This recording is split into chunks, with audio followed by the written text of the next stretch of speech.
People like you are always waiting for handouts, aren't you? Get on your knees and pick it up, girl. Sergeant Cole Bennett threw a crumpled $5 bill into a puddle of spilled beer on the floor, then planted his mud-caked boot on top of it. The bar went dead silent. Cole locked his eyes onto Maya Williams, his face hardening as he waited for her to break. And while you're down there, use that apron to wipe my boots clean.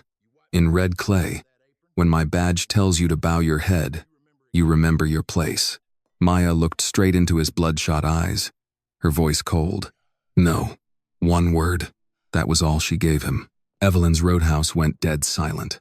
Behind the bar, Evelyn Brooks froze by the register, her knuckles turning white as she stared at Cole in pure dread.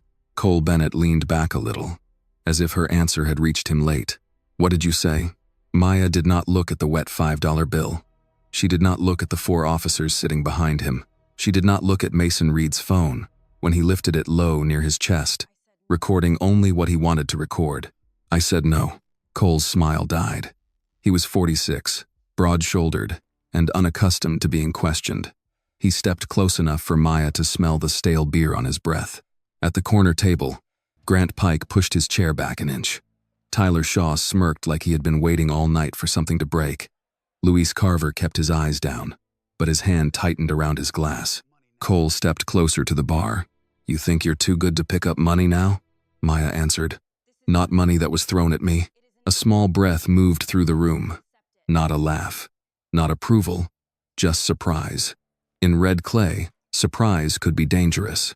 Cole bent down, picked up the wet bill with 2 fingers, and slapped it onto the counter in front of her. Beer ran from the paper onto the wood. There, he said. Now it's on the counter. Clean enough for you? Maya took a towel from beside the sink. Evelyn's shoulders loosened for half a second, thinking Maya might let the insult pass. Maya wiped the counter around the bill, careful not to touch it, then dropped the towel into the laundry bin. Cole stared at her. Maya said, Your tab is $86.40. Tyler let out a short laugh. She's got a mouth.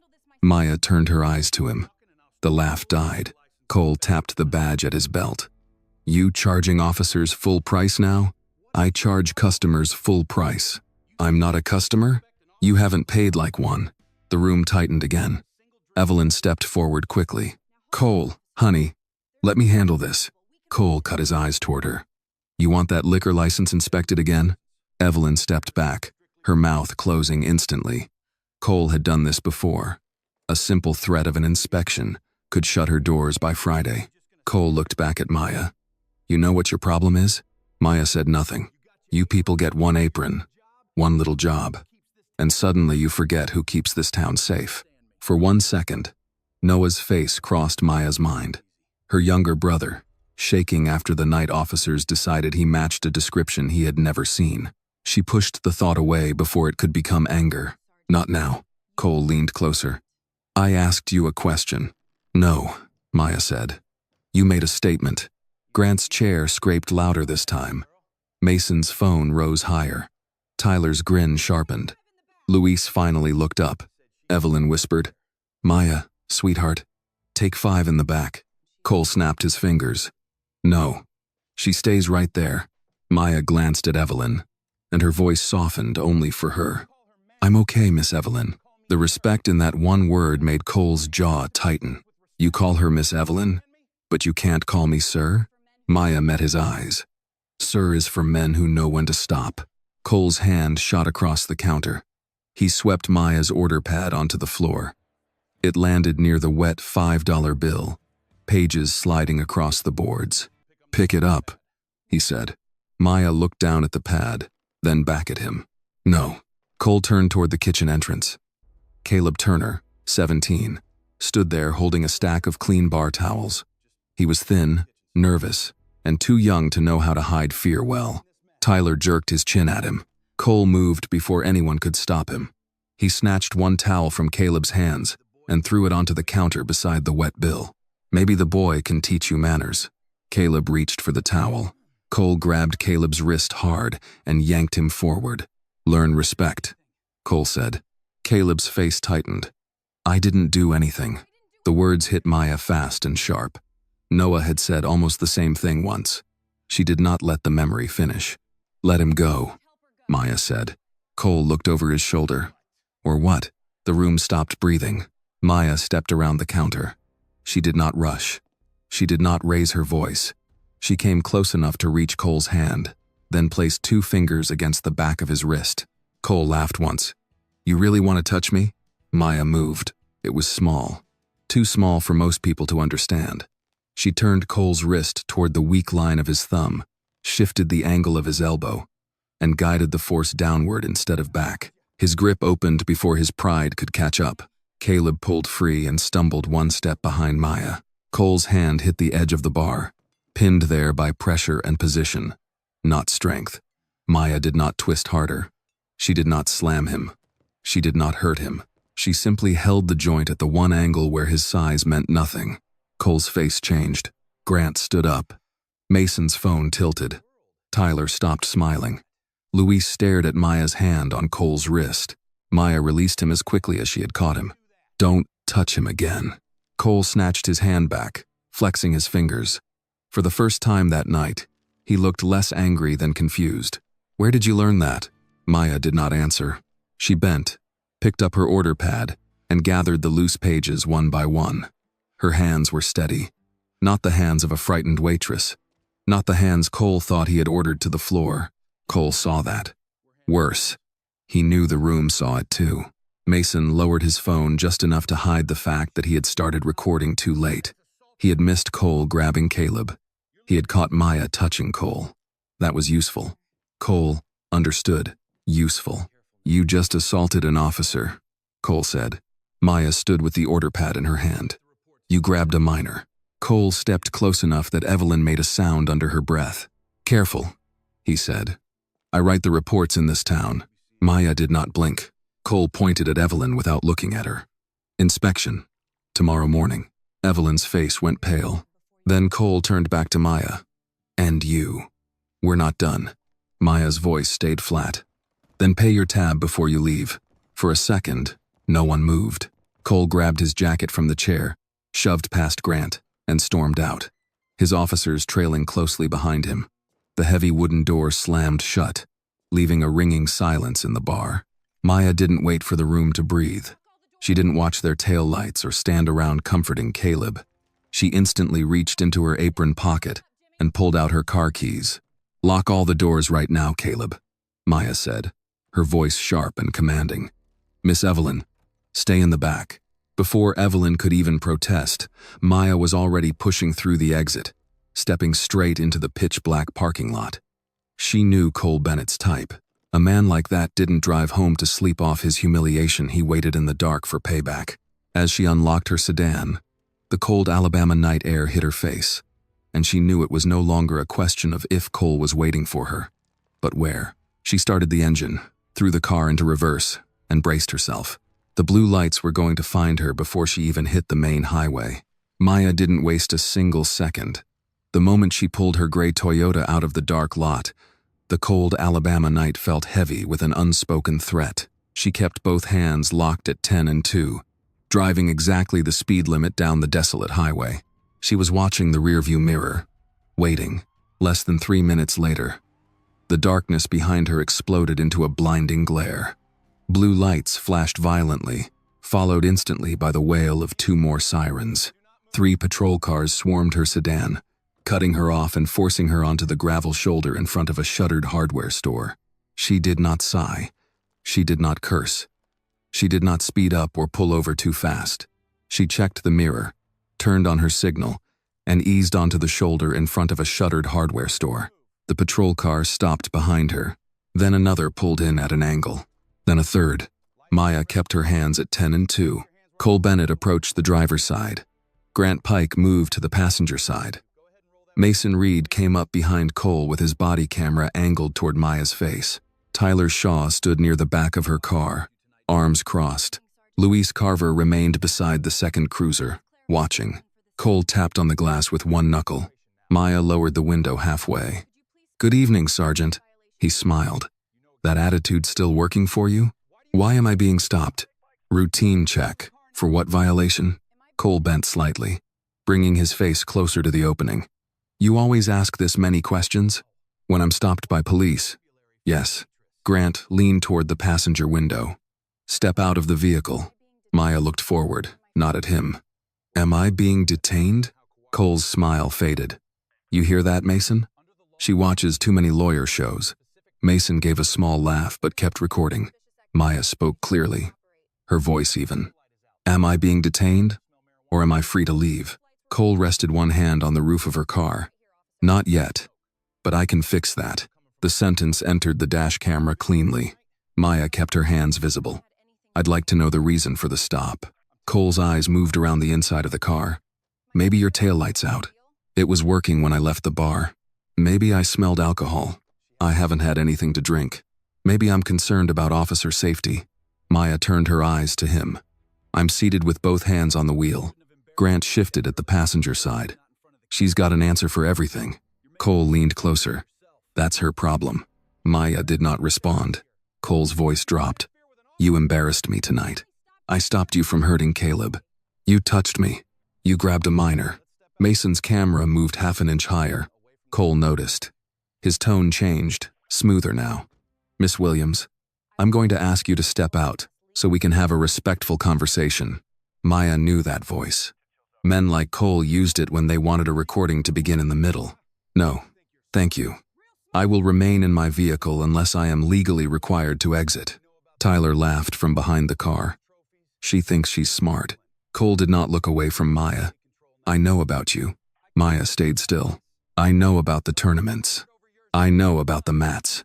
I know you used to twist people up for trophies. He smiled again. That means if I say you're dangerous, people will believe me. For the first time, Maya felt anger move in her chest. Not hot, not wild, controlled and heavy. She thought of Noah standing in a courtroom hallway years ago, hearing strangers call him a suspect after the truth had already cleared him. She let the thought pass through and leave. Cole continued. Evelyn's license comes up for renewal soon. Caleb's a good kid, but good kids get records when they hang around the wrong people. And your brother Noah? Well, people with history should be careful. Maya's fingers did not tighten on the wheel. The dash camera recorded. Cole's own body shifted slightly, blocking Mason's angle without realizing he was giving Maya's camera a better one. Maya said, Are you threatening my family, Sergeant? Cole's eyes sharpened. I'm giving you advice. Is this stop connected to a traffic violation? He held her stare. She repeated, Is this stop connected to a traffic violation? Grant muttered. Just write her up. Cole stepped back from the window. For a moment, Maya thought he might order the door open. Instead, he smiled again, but the smile had lost its confidence. For tonight, he said. You can go. Maya did not move. Am I free to leave? Cole's jaw flexed. Go. She raised the window, signaled, checked her mirror, and pulled back onto the road without looking at them again. The blue lights disappeared behind her after the next turn. Only then did Maya breathe deeper. When she reached her small duplex on the east side of town, she parked under the carport, locked the doors, and stayed in the driver's seat for a moment. The dash camera still glowed. She removed the memory card, carried it inside, and set her purse on the kitchen table. The house was quiet. Her mother was asleep. A covered plate waited in the microwave with a sticky note on top. Chicken and rice. Love, Mama. Maya did not heed it. She opened her laptop, copied the video file, and labeled it Bennett Stop 01. Then she attached the file to an encrypted message addressed to Rachel Quinn in Birmingham. Rachel had once told her, Don't wait until you need proof to start keeping it. Maya had listened. She added the audio from the bar, then the receipts, then the photo Evelyn had taken of the $5 bill in the plastic bag. Her message was short. It started tonight. She hit send. For a few seconds, Maya sat in the blue light of the laptop screen, young, tired, and fully awake. Cole Bennett believed he had given her a warning. He believed the paperwork, the reports, and the fear in this town belonged to him, but he was wrong. The truth had already left Red Clay, and it was on its way to a lawyer who knew exactly how to dismantle men who wrote lies for a living. If you feel for Maya, a young woman who chose to stand up instead of staying silent, Please hit like to support her. Comment down below with the city or country you are watching from. Let's see who is standing with Maya tonight. At 6:12 the next morning, Rachel Quinn called. Maya was already awake. She had not slept much. She had showered, tied her hair back, and sat at the kitchen table with a mug of black coffee she had barely touched.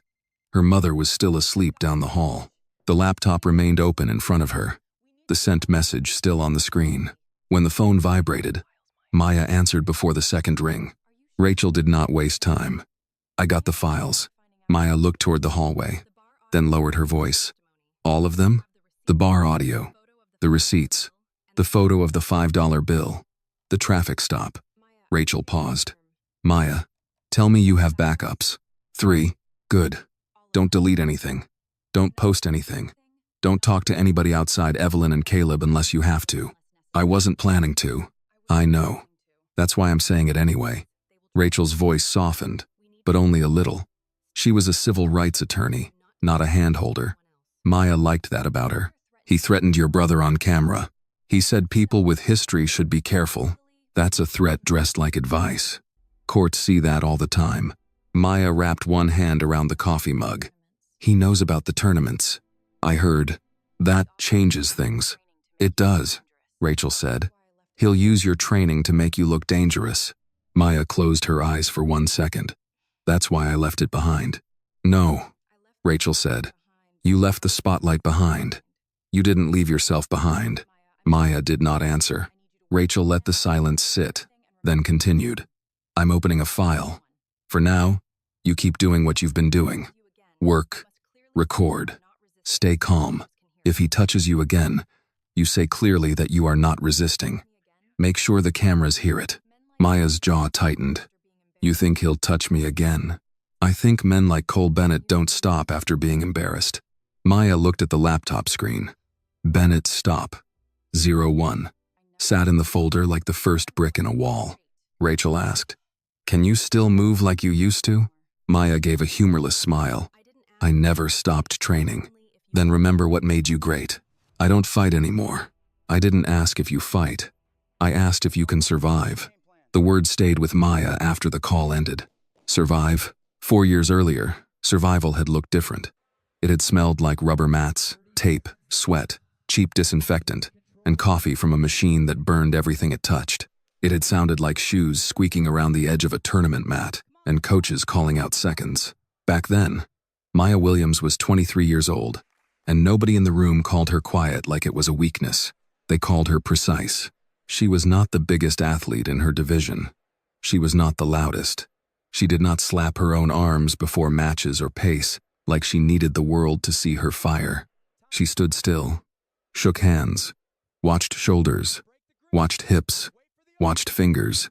Most fighters gave away their plan before they knew they had one. A leaning knee, a reaching hand, a breath held too long. Maya noticed. That was how she won.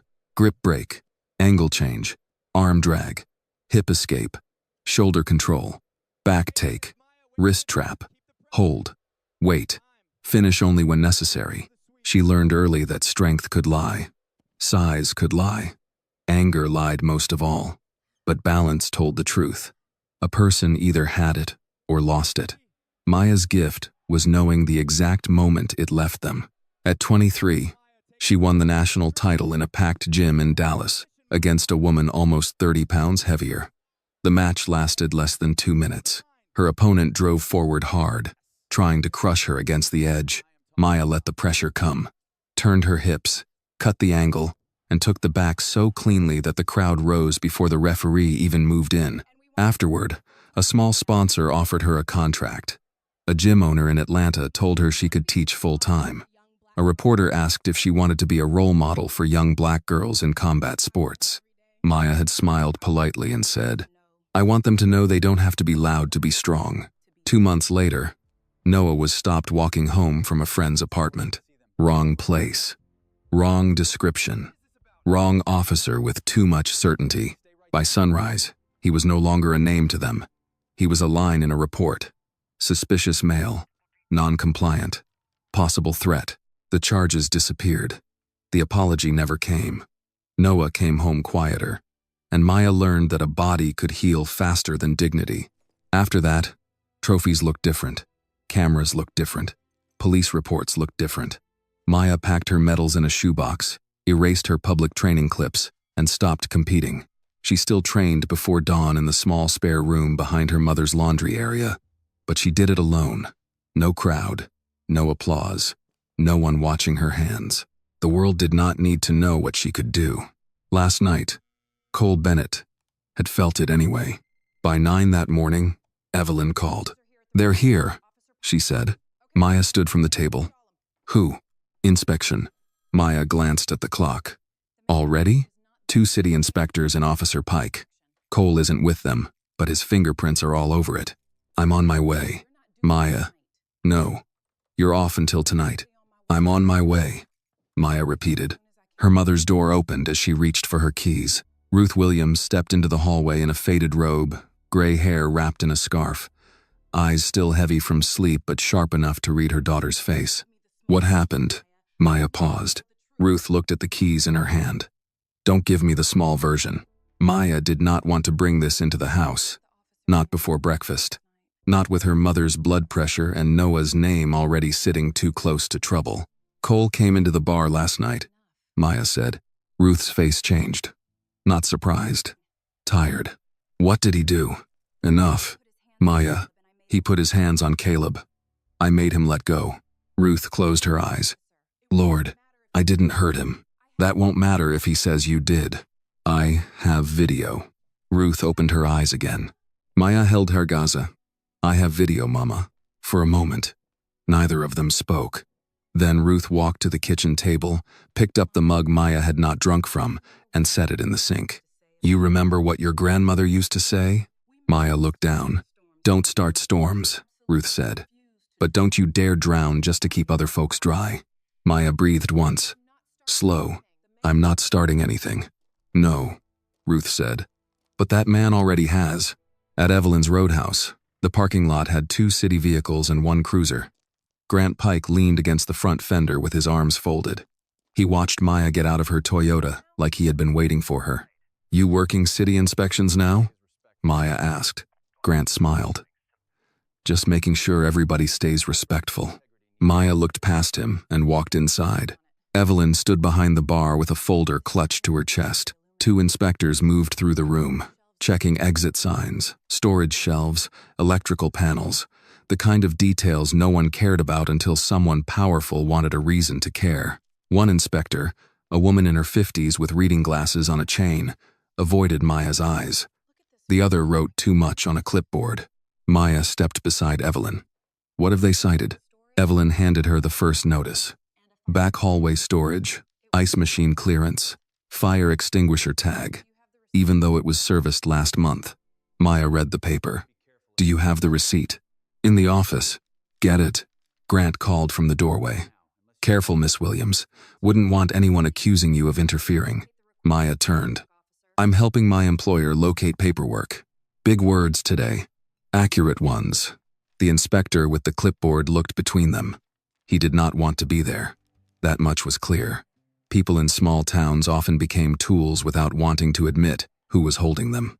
Evelyn returned with the receipt. Maya clipped it behind the notice and took a photo with her phone. Grant noticed. "Still recording everything?" Maya lowered the phone. "Only things worth remembering." His smile faded. By noon, the inspectors left behind 3 minor citations and a warning. Grant left last. Before stepping out, he leaned close enough for Maya to hear. "Cole says last night was your free one." Maya looked at him. "Tell Cole, I paid my tab." Grant stared at her for a long second, then walked out. Evelyn sank onto a bar stool. "They're going to keep coming." "Yes. You sound sure." "I am." Evelyn looked at the cameras above the bar, then at Maya. "You were already ready for this, weren't you?" Maya did not answer right away. Then she said, "I was ready for the truth to be denied." That evening, before her shift, Maya went home and changed into a clean black shirt. She wrapped her right wrist with a thin compression band, not because it hurt, but because old habits stayed with the body. Her phone buzzed with a message from Rachel. "Do not escalate. Do not isolate. Keep every file duplicated." He is building a story. Let him. We'll build the record. Maya read it twice. Then Noah appeared in the hallway. He had heard enough to know something was wrong. He always did. He leaned against the wall, thinner than he used to be, eyes cautious. Is it police again? Maya put the phone face down. I'm handling it. That's not what I asked. She stepped closer. Yes. It's police. His shoulders tightened. Noah, look at me. He did. I'm not letting them put their story on us this time. He tried to nod, but his mouth tightened first. They always get to talk first. Maya picked up her keys.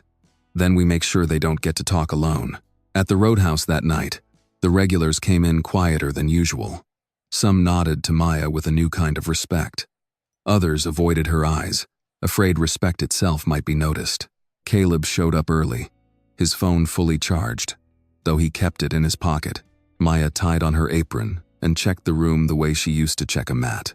Exits, corners, hands, angles, cameras. She was not there to fight. She was there to work, but somewhere in red clay, Cole Bennett was learning her old name from old tournament pages, and Maya knew exactly what he would do with it.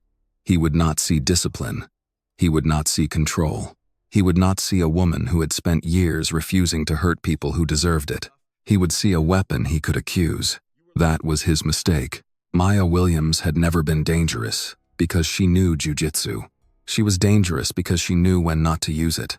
By closing time, Maya had 3 new files on her phone. One was a photo of the inspection notice. One was a short video of Grant Pike leaning in the doorway, telling her Cole said last night had been her free one. The third was the audio from beneath the register, clear enough to catch every word. She did not send them right away. She waited until Evelyn locked the front door and Caleb finished wiping down the last table. You want me to take out the trash? Caleb asked. No, Maya said. Leave it by the back door. Mr. Harlan is picking you up again.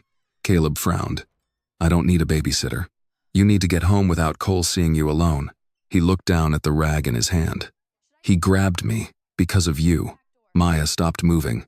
Caleb heard how it sounded and shook his head fast. No, I didn't mean it like that. Yes, you did. His face tightened. I mean, if I hadn't been standing there, maybe he wouldn't have. Cole grabbed you because Cole wanted to grab somebody, Maya said. That choice belongs to him. Caleb looked toward the floor near the bar, where the beer had dried, and the wet $5 bill was gone now, sealed in Evelyn's office. I froze. You're 17. I should have done something. You stayed on your feet. You listened. You got home safe. That counts. He swallowed. You weren't scared. Maya put the last glass into the rack. Don't confuse calm with not scared. Caleb studied her like he was trying to understand that. Before he could ask more, Evelyn came out of the office with her purse pressed under one arm and the plastic bag with the $5 bill tucked inside a folder. I'm taking this home, Evelyn said. Not leaving it here. Maya nodded. Good. Evelyn looked at Caleb. Mr. Harlan's outside. Caleb grabbed his backpack. At the rear door, he paused. Miss Maya? Yeah? If they come back, I'm recording. Maya held his eyes. Only if you're safe.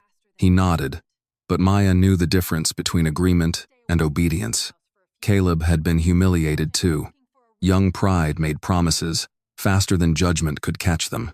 After he left, Evelyn locked the back door and turned the deadbolt twice.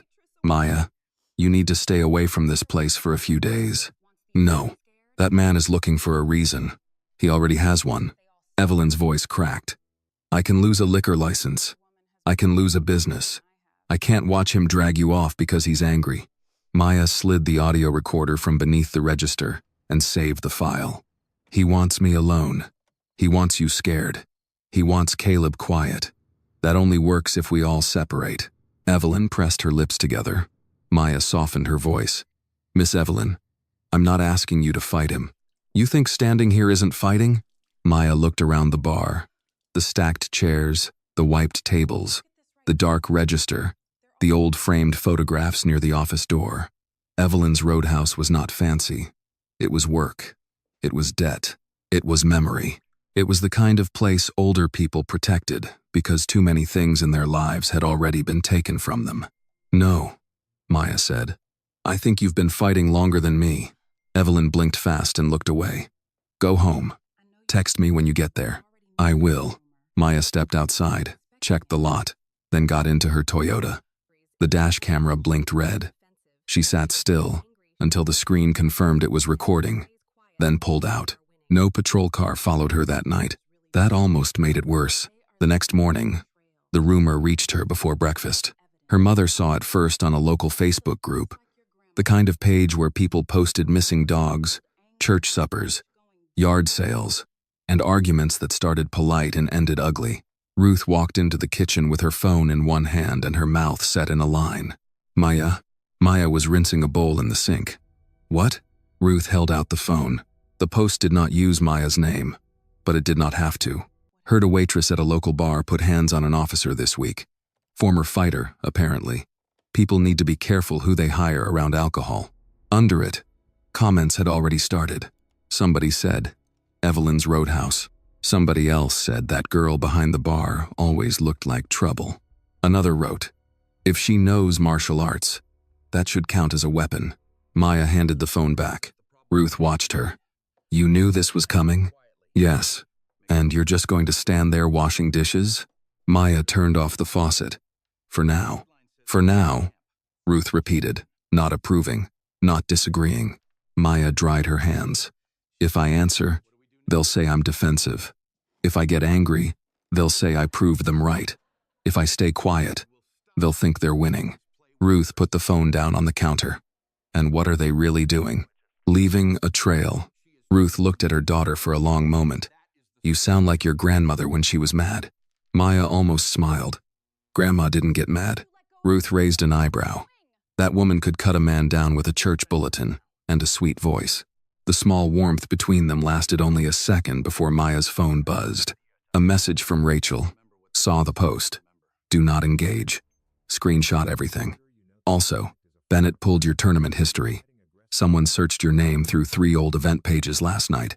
Maya read it twice. Ruth asked, "What is it?" He found the rest. Ruth sat down slowly. Maya opened her laptop. The old pages were still there if someone knew where to look. Brackets. Medal photos. A short article from a Dallas sports blog.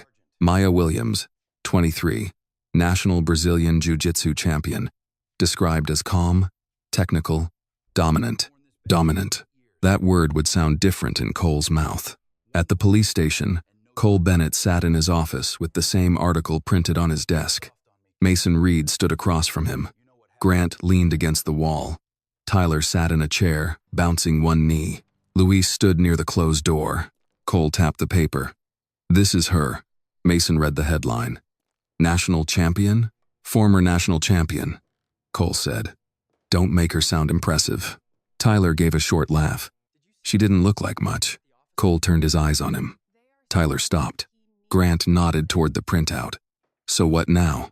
"Now we stop letting her play waitress."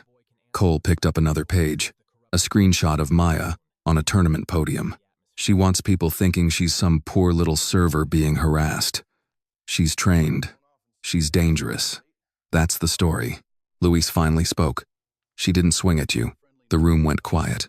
Cole looked at him. "What?" Luis kept his voice even. "At the bar. She made you let go of the kid.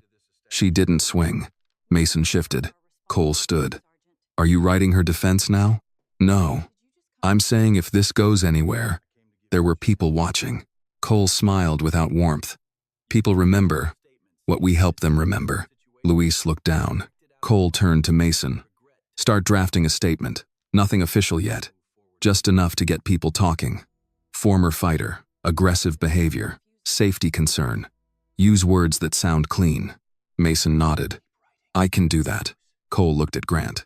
"Keep pressure on Evelyn. Inspections, parking checks, anything that makes customers nervous." Grant smiled. "Easy." Then Cole looked at Tyler. "And the kitchen boy, he had his phone out last night?" Tyler nodded. "I saw him reaching for it. Next time, take it." Luis looked up again. Cole's head snapped toward him. "You got a problem?" Luis hesitated. That hesitation answered more than a yes would have. Cole stepped closer. You've been wearing that badge 8 years, Luis. You know how this works. One report, one voice. We don't split stories. Luis said nothing. Cole lowered his voice. Don't get soft on me now. By evening, the rumor had grown teeth. Maya arrived for her shift and saw fewer cars in the lot. Inside, Evelyn pretended not to notice the empty booths. Caleb was already there, wiping the same counter twice, phone in his back pocket. You see it? He asked. Yes. They're saying you attacked him. They're saying what he needs them to say. That doesn't make you mad? Maya tied her apron. It makes me careful. The door opened before Caleb could answer. Cole walked in alone. No Grant, no Mason, no Tyler, no Luis. Just Cole.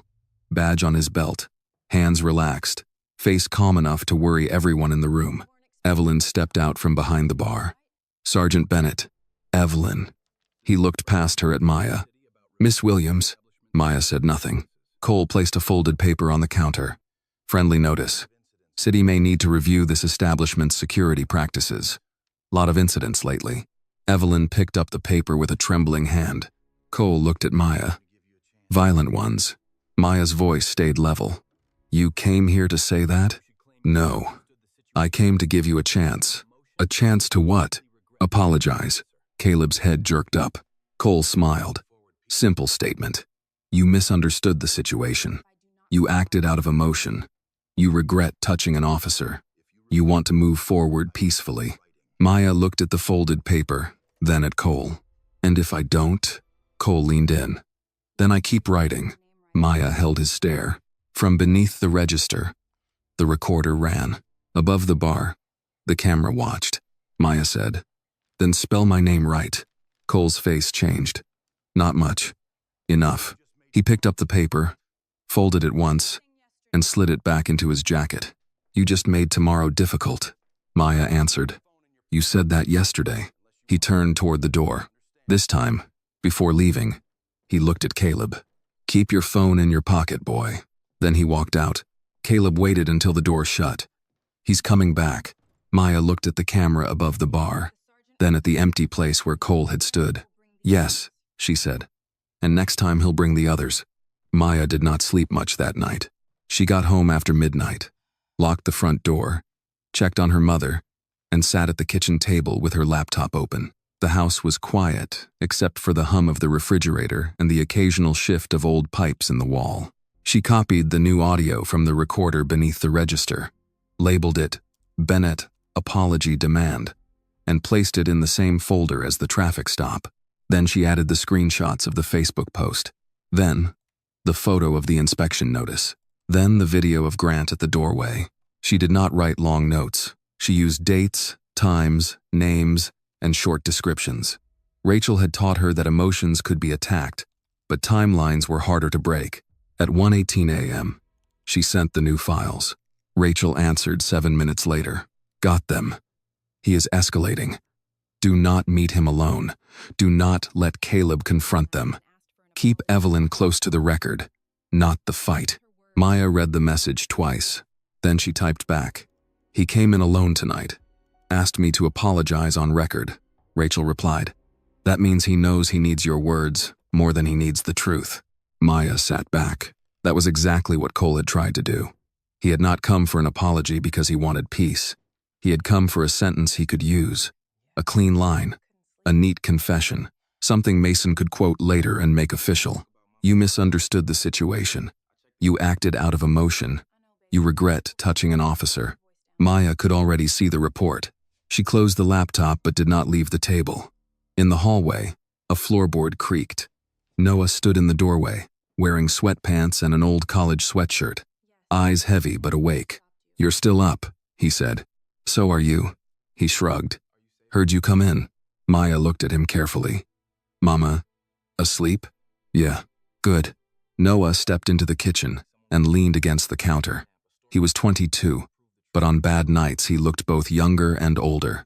Younger in the way his hands fidgeted. Older in the way his eyes checked windows before he sat down. Is this about that cop? He asked.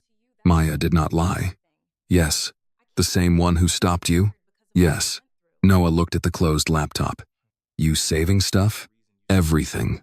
He nodded slowly, but his jaw stayed tight. They don't like that. No. They like it when it's just their word. Maya waited. Noah looked down at his hands. When they stopped me, I kept thinking somebody would check something.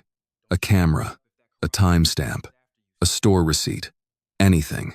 I thought the truth was just sitting somewhere waiting to be found. His voice went flat, but nobody looked until it was too late to matter. Maya felt that sentence settle between them.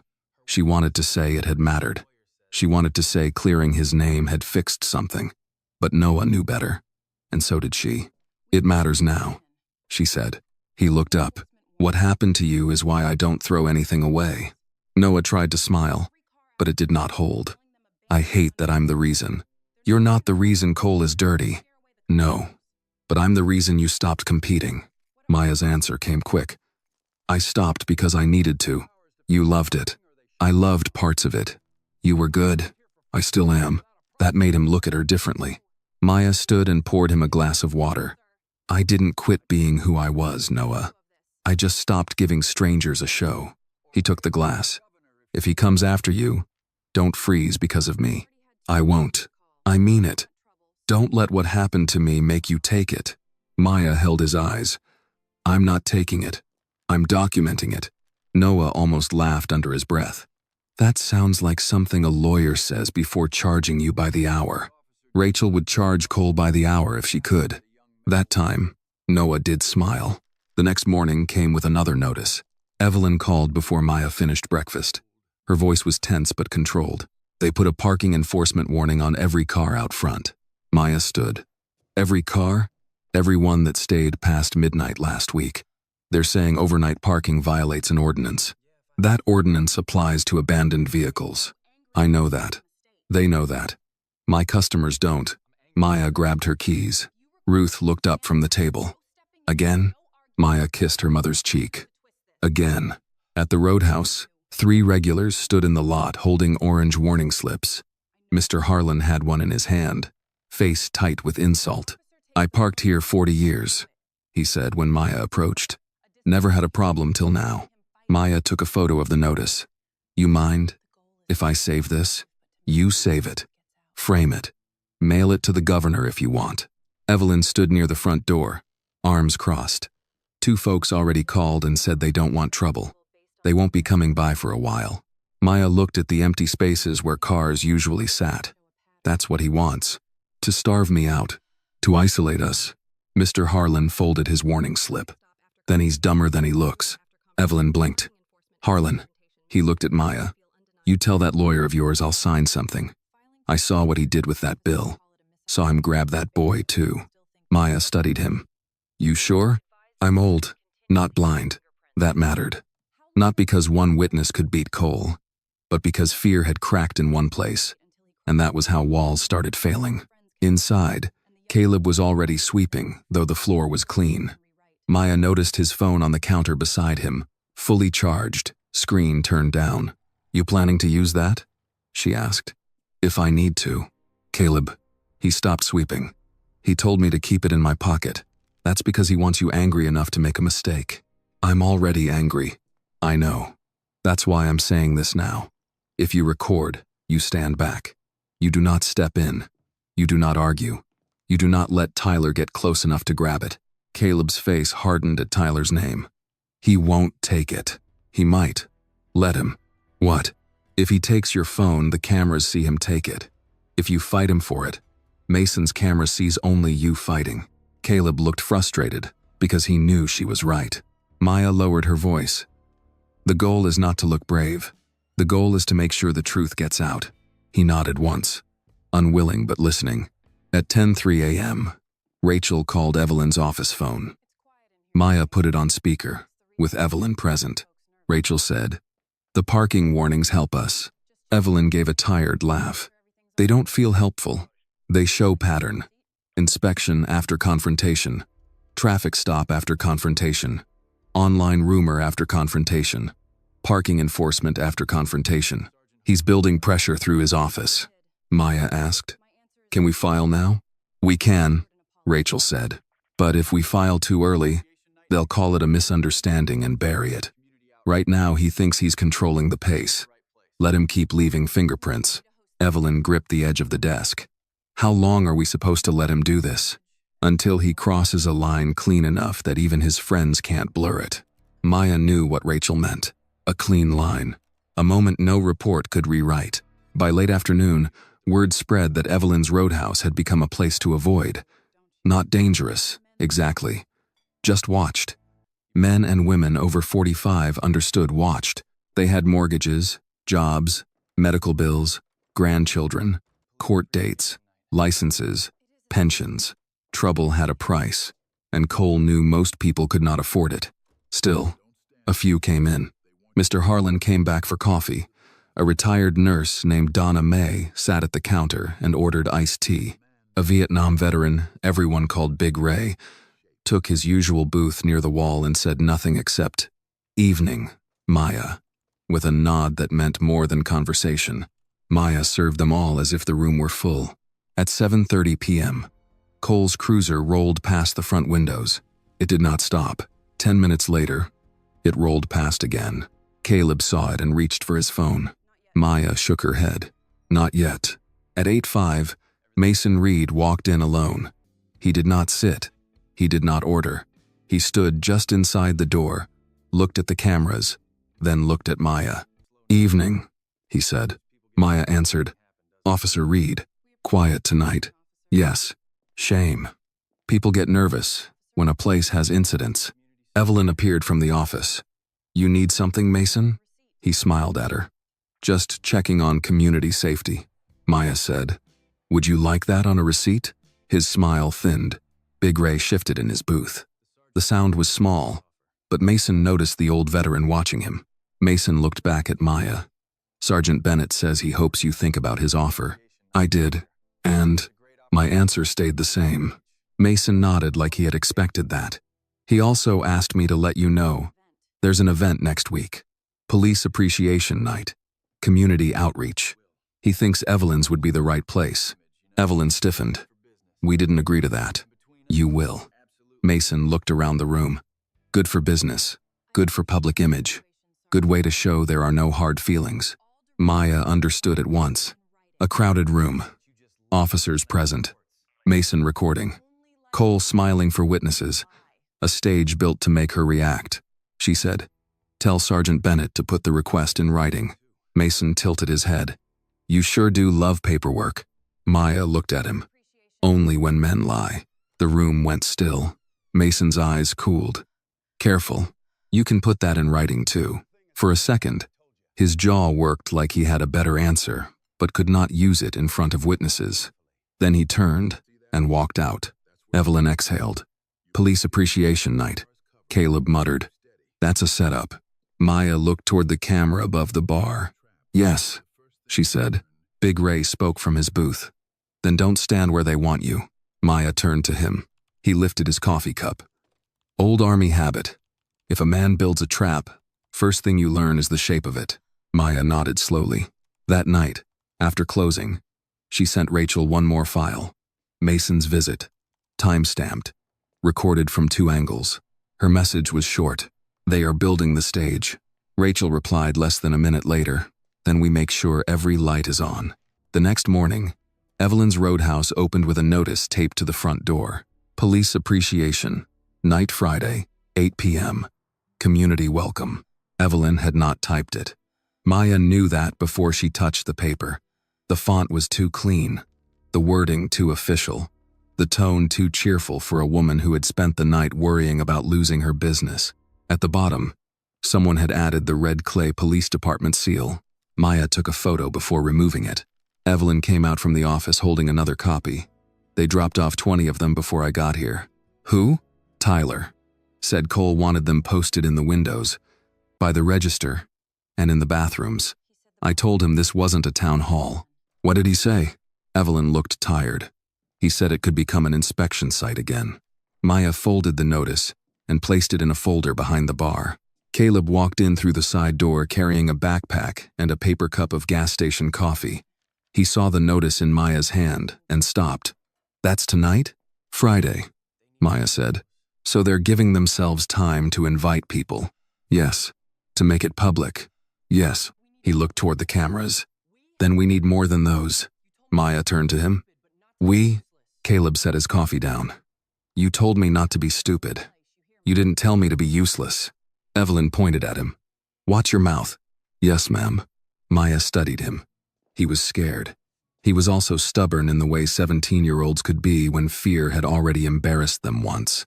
He wanted to fix the moment Cole had grabbed his wrist. Maya understood that. Understanding it did not make it safe. You do not confront them, she said. I won't. You do not step between me and anyone. I won't. If Tyler takes your phone, you let him. Caleb hesitated. Maya waited. He exhaled. I let him. Good, but I can set up an old phone in the kitchen window. It'll record the main room if I angle it right. Evelyn frowned. Where did you learn that? School live stream club. Before they cut it.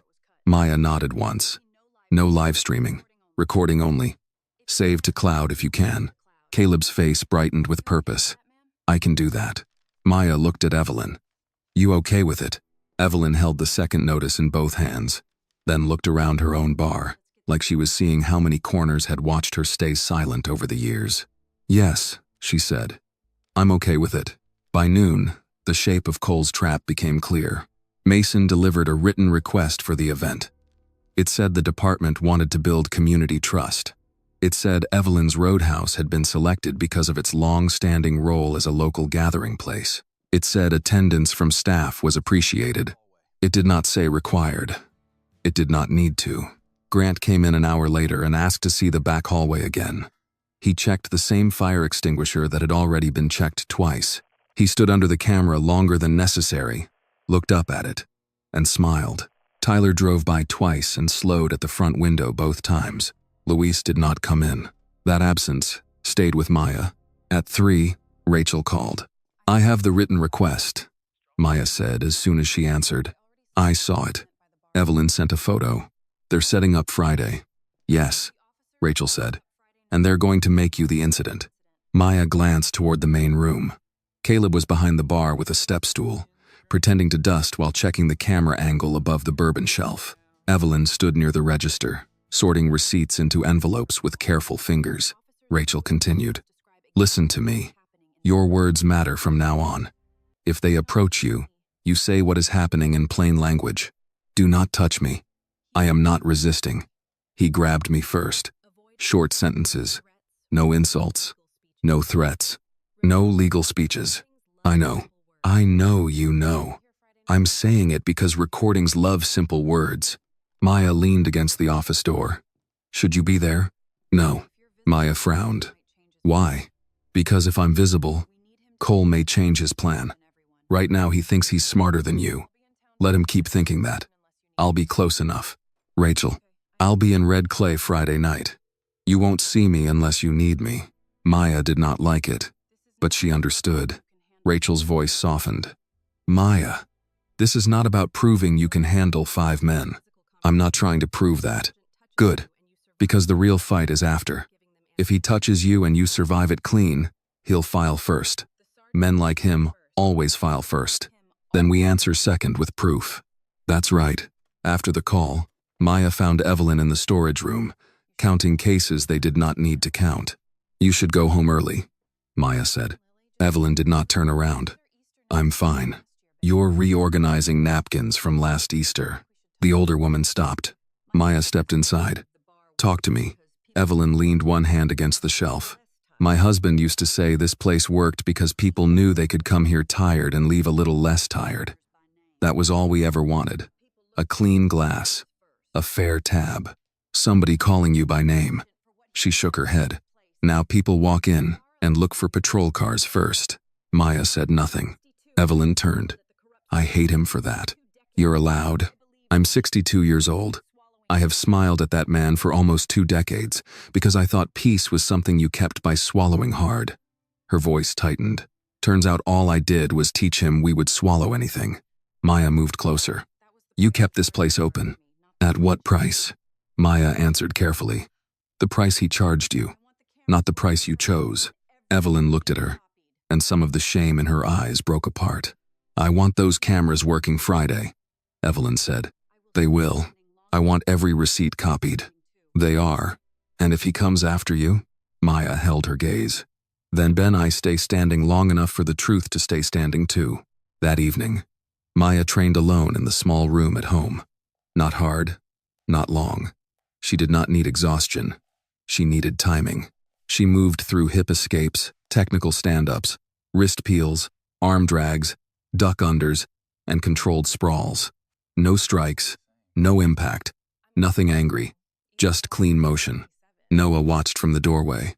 "You still move the same," he said. Maya sat back on her heels. "Older. You're 27. My knees disagree." He smiled faintly, then grew serious. "If he makes you use it, people will say he was right about you." "Some will. That doesn't scare you?" "It scares me enough to be careful."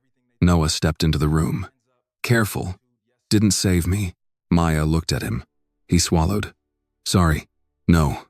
Say it." He shook his head. "I just mean, I did everything they told me. Hands up, no attitude." "Yes, sir." "No, sir." Still didn't matter.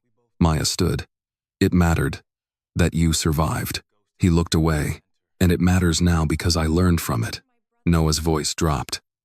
"I don't want to be the ghost in every room you walk into. You're not a ghost. You're my brother." He nodded, but his eyes stayed wet. Maya did not reach for him right away. Noah hated being comforted too fast. It made him feel broken, so she waited until he stepped forward first. And when he did, she hugged him lightly. Friday came with phone calls. Some customers canceled reservations. Others called to ask if the police event was mandatory. One older woman asked Evelyn if it was safe to come. Evelyn told her the truth. "I don't know, honey." By 6, the bar was ready. Not decorated.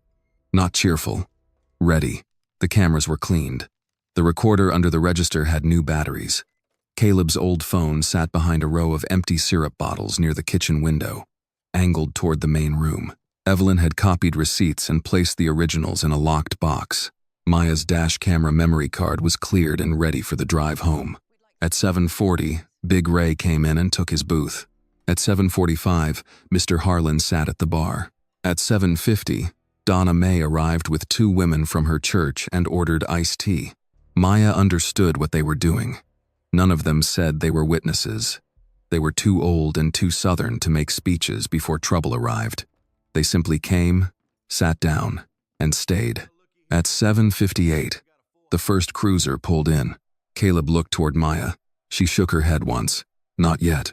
At 8, Cole Bennett walked through the door with Grant, Mason, Tyler, and Luis behind him. Mason wore his body camera. Tyler looked straight at the kitchen. Grant scanned the room. Luis looked at the floor.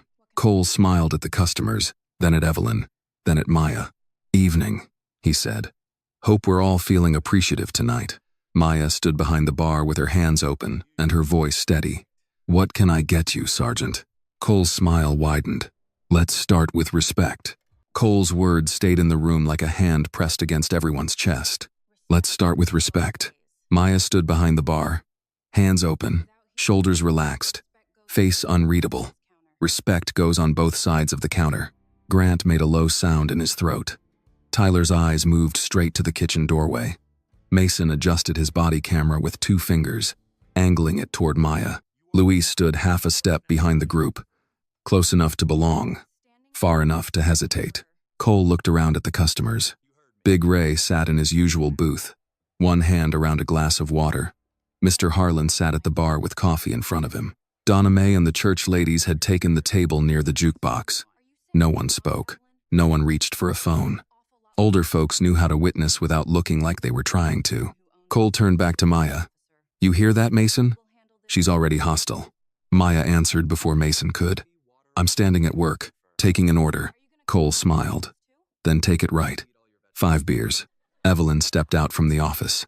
"Cole, this event was supposed to be community outreach. I won't serve anybody who's already impaired." Cole did not turn his head. "You calling me drunk, Evelyn?" "I'm saying I know my license." That surprised him. Only for a second, but Maya saw it. Evelyn had not raised her voice. She had not challenged his badge. She had spoken like an owner in her own business, and that alone was enough to put a crack in Cole's performance. Mason shifted his camera toward Evelyn. Maya said, "You can have coffee, water, or food." Tyler laughed. "Food? What, you going to cut it up for us too?" Maya looked at him. "Only if you need help." A few people lowered their eyes to hide their reaction. Tyler's face flushed. Cole lifted one hand, stopping him. "Coffee then, since everybody's so careful tonight." Maya poured 5 coffees. She placed each cup on the counter, not at their table. Cole noticed. "Table service and when you got famous?" Maya said, "You're standing here." He stepped closer and picked up 1 cup. "You know, I looked you up." Maya did not answer. "National champion. That right?" The room shifted. Caleb appeared at the kitchen entrance, towel in hand, phone in his back pocket. Maya saw him and gave the smallest shake of her head. "Not yet." Cole kept going. "Funny thing, you never mentioned that. A trained fighter serving drinks in a bar. Seems like something folks ought to know." Maya slid the remaining coffee cups forward. "People don't need my resume to order coffee. They need it if you're dangerous." Big Ray spoke from his booth. "Training ain't danger. Character is." Cole turned toward him. "You got something to add, Ray?" Big Ray lifted his glass. "Already did." Grant took 1 step toward the booth. Maya spoke immediately. "Officer Pike. He's seated and unarmed. Leave him alone." Mason's camera turned back to her. Cole smiled again. "There it is. Giving orders. I stated what was happening. You always do that? Narrate everything like a lawyer's in your ear?" Maya held his stare. "Only when people start rewriting." For a moment, Cole's face went still. He understood the message. He understood there were cameras, maybe more than the ones he could see. That did not stop him. It only made him more careful. He took the folded event notice from his jacket and laid it on the bar. "This is a night for appreciation. Red Clay respects its police. We keep order. We keep people safe. But lately, some people have been spreading tension, making officers feel unwelcome, creating unsafe conditions." Maya said. "Unsafe for whom?" Cole's eyes sharpened. "Excuse me? You said unsafe. I asked for whom." Mason's body camera caught Maya's face, calm and level. It did not catch Cole's hand curling around the coffee cup hard enough to bend the paper sleeve. Evelyn stepped beside Maya. "Cole, drink your coffee or leave." The words hit the room harder than anyone expected. Cole slowly turned to Evelyn. "You sure you want to talk to me like that?" Evelyn's fingers trembled at her side, but her voice held. "In my place, yes." Mr. Harlan set his coffee down. She said it plain. Donna Mae added, "We all heard her." Tyler looked toward Caleb again, irritated by the number of witnesses. Caleb moved back into the kitchen but stayed close to the window where the old phone was already recording from behind the syrup bottles. Cole did not like the room anymore. He had expected fear. He had expected silence. He had expected Maya isolated behind the bar, young and easy to frame. Instead, the old ones had come. Quiet people, tired people, people who had spent years looking away and were now looking straight at him. So he changed targets. "Caleb," Cole called. The boy froze behind the kitchen pass. Maya's body did not move, but her eyes locked on Cole. Cole pointed 2 fingers. "Come here." Caleb stayed where he was. Tyler grinned and started toward the kitchen. He said, "Come here." Maya stepped out from behind the bar before Tyler reached the doorway. "Stop." Tyler turned, smiling. "Or what?" Maya's hands stayed open. "He's working. You don't need him." Cole laughed softly. "That boy witnessed an incident involving an officer. Maybe we want a statement." "You can contact his guardian and request one properly," Maya said. Grant shook his head. "She really does talk like a lawyer." Cole's smile thinned. "No. She talks like somebody forgetting she's not in charge." He walked to the bar, picked up the $5 bill's replacement from his pocket, and held it up. Another crumpled bill. Dry this time. He placed it on the counter, dragged it through a ring of coffee, and pushed it toward the edge until it fell to the floor between him and Maya. "There," he said. "Let's try again." Maya did not look down. Cole raised his voice for the room. "Pick it up." Mason's body camera centered on Maya. Maya said, "No." Cole nodded slowly, as if that was the answer he had paid to hear. Aggressive refusal to comply. "I'm not required to pick up money you threw on the floor. You're required to follow lawful instructions from an officer. You're off duty." "In a private visit?" Asking a waitress to kneel. Big Ray muttered. "That's the truth." Cole snapped. "Quiet." Maya spoke over the tension. "Mr. Ray is a customer. Do not threaten him." Cole stepped toward her. "You think if you keep saying things clear, it protects you?" "It protects the record." That was the sentence that broke his calm. He reached across the space and swept Maya's order pad from the counter again. It hit the floor near the bill. Pages slid under a table. Maya did not bend. Cole looked toward Caleb. "Boy, pick that up." Caleb came out before Maya could stop him. "I got it." Tyler moved faster. He blocked Caleb's path and snatched the phone from Caleb's back pocket before the boy realized he had reached. "Hey," Caleb said, grabbing for it. Tyler shoved him back with one palm to the chest. Not hard enough to injure him, but hard enough to make him stumble 2 steps toward the kitchen door. Maya moved immediately. "Give him back his phone." Tyler held it up. "This phone?" Caleb's face burned. "That's mine." Cole lifted his voice. "She's interfering with officers now." Maya turned to him. He stole Caleb's phone. Grant stepped between Maya and Tyler. "Make us give it back." The old phone in the kitchen window kept recording. The camera above the bar kept recording. The recorder beneath the register caught every word. Maya raised both hands to shoulder height, palms open. "I am not resisting." Cole's eyes lit with satisfaction. He had pulled her out from behind the bar. He had Tyler holding the phone. He had Mason recording her face. He had Grant close enough to block witnesses from seeing every angle. He believed he had finally shaped the room. "Take her outside," Cole said. Evelyn's voice cracked. "Cole, don't." Mr. Harlan stood up. "Leave that girl alone." Grant turned. "Sit down, old man." Maya did not look away from Cole. "I am not resisting." Cole stepped in and grabbed her right wrist. Grant's hand came toward her left shoulder. Mason moved in with cuffs ready. Tyler pocketed Caleb's phone and angled in from the side. Luis stood behind them, his face tight. Maya repeated, clear enough for every camera and every old witness in the room. "I am not resisting." Cole pulled. Maya did not pull back. She shifted her weight, turned her wrist toward the weak line of his thumb, and let his force tell her where the opening was. The first mistake belonged to Cole. The first movement belonged to Maya. Cole pulled. Maya moved with the pull. She did not yank her arm free. She did not fight strength with strength. She turned her wrist toward the opening between Cole's thumb and fingers, stepped across his lead foot, and let his grip slide down to the narrowest part of her hand. His hold broke before he understood why. Cole tried to clamp down again. Maya was already inside the angle. Her left hand caught his wrist. Her right hand slid above his elbow. She used a tight arm drag, pulling his arm across his own center line and forcing his shoulders to turn. Cole's balance shifted forward. His chest hit the edge of the bar with a dull thud. Not violent, just final.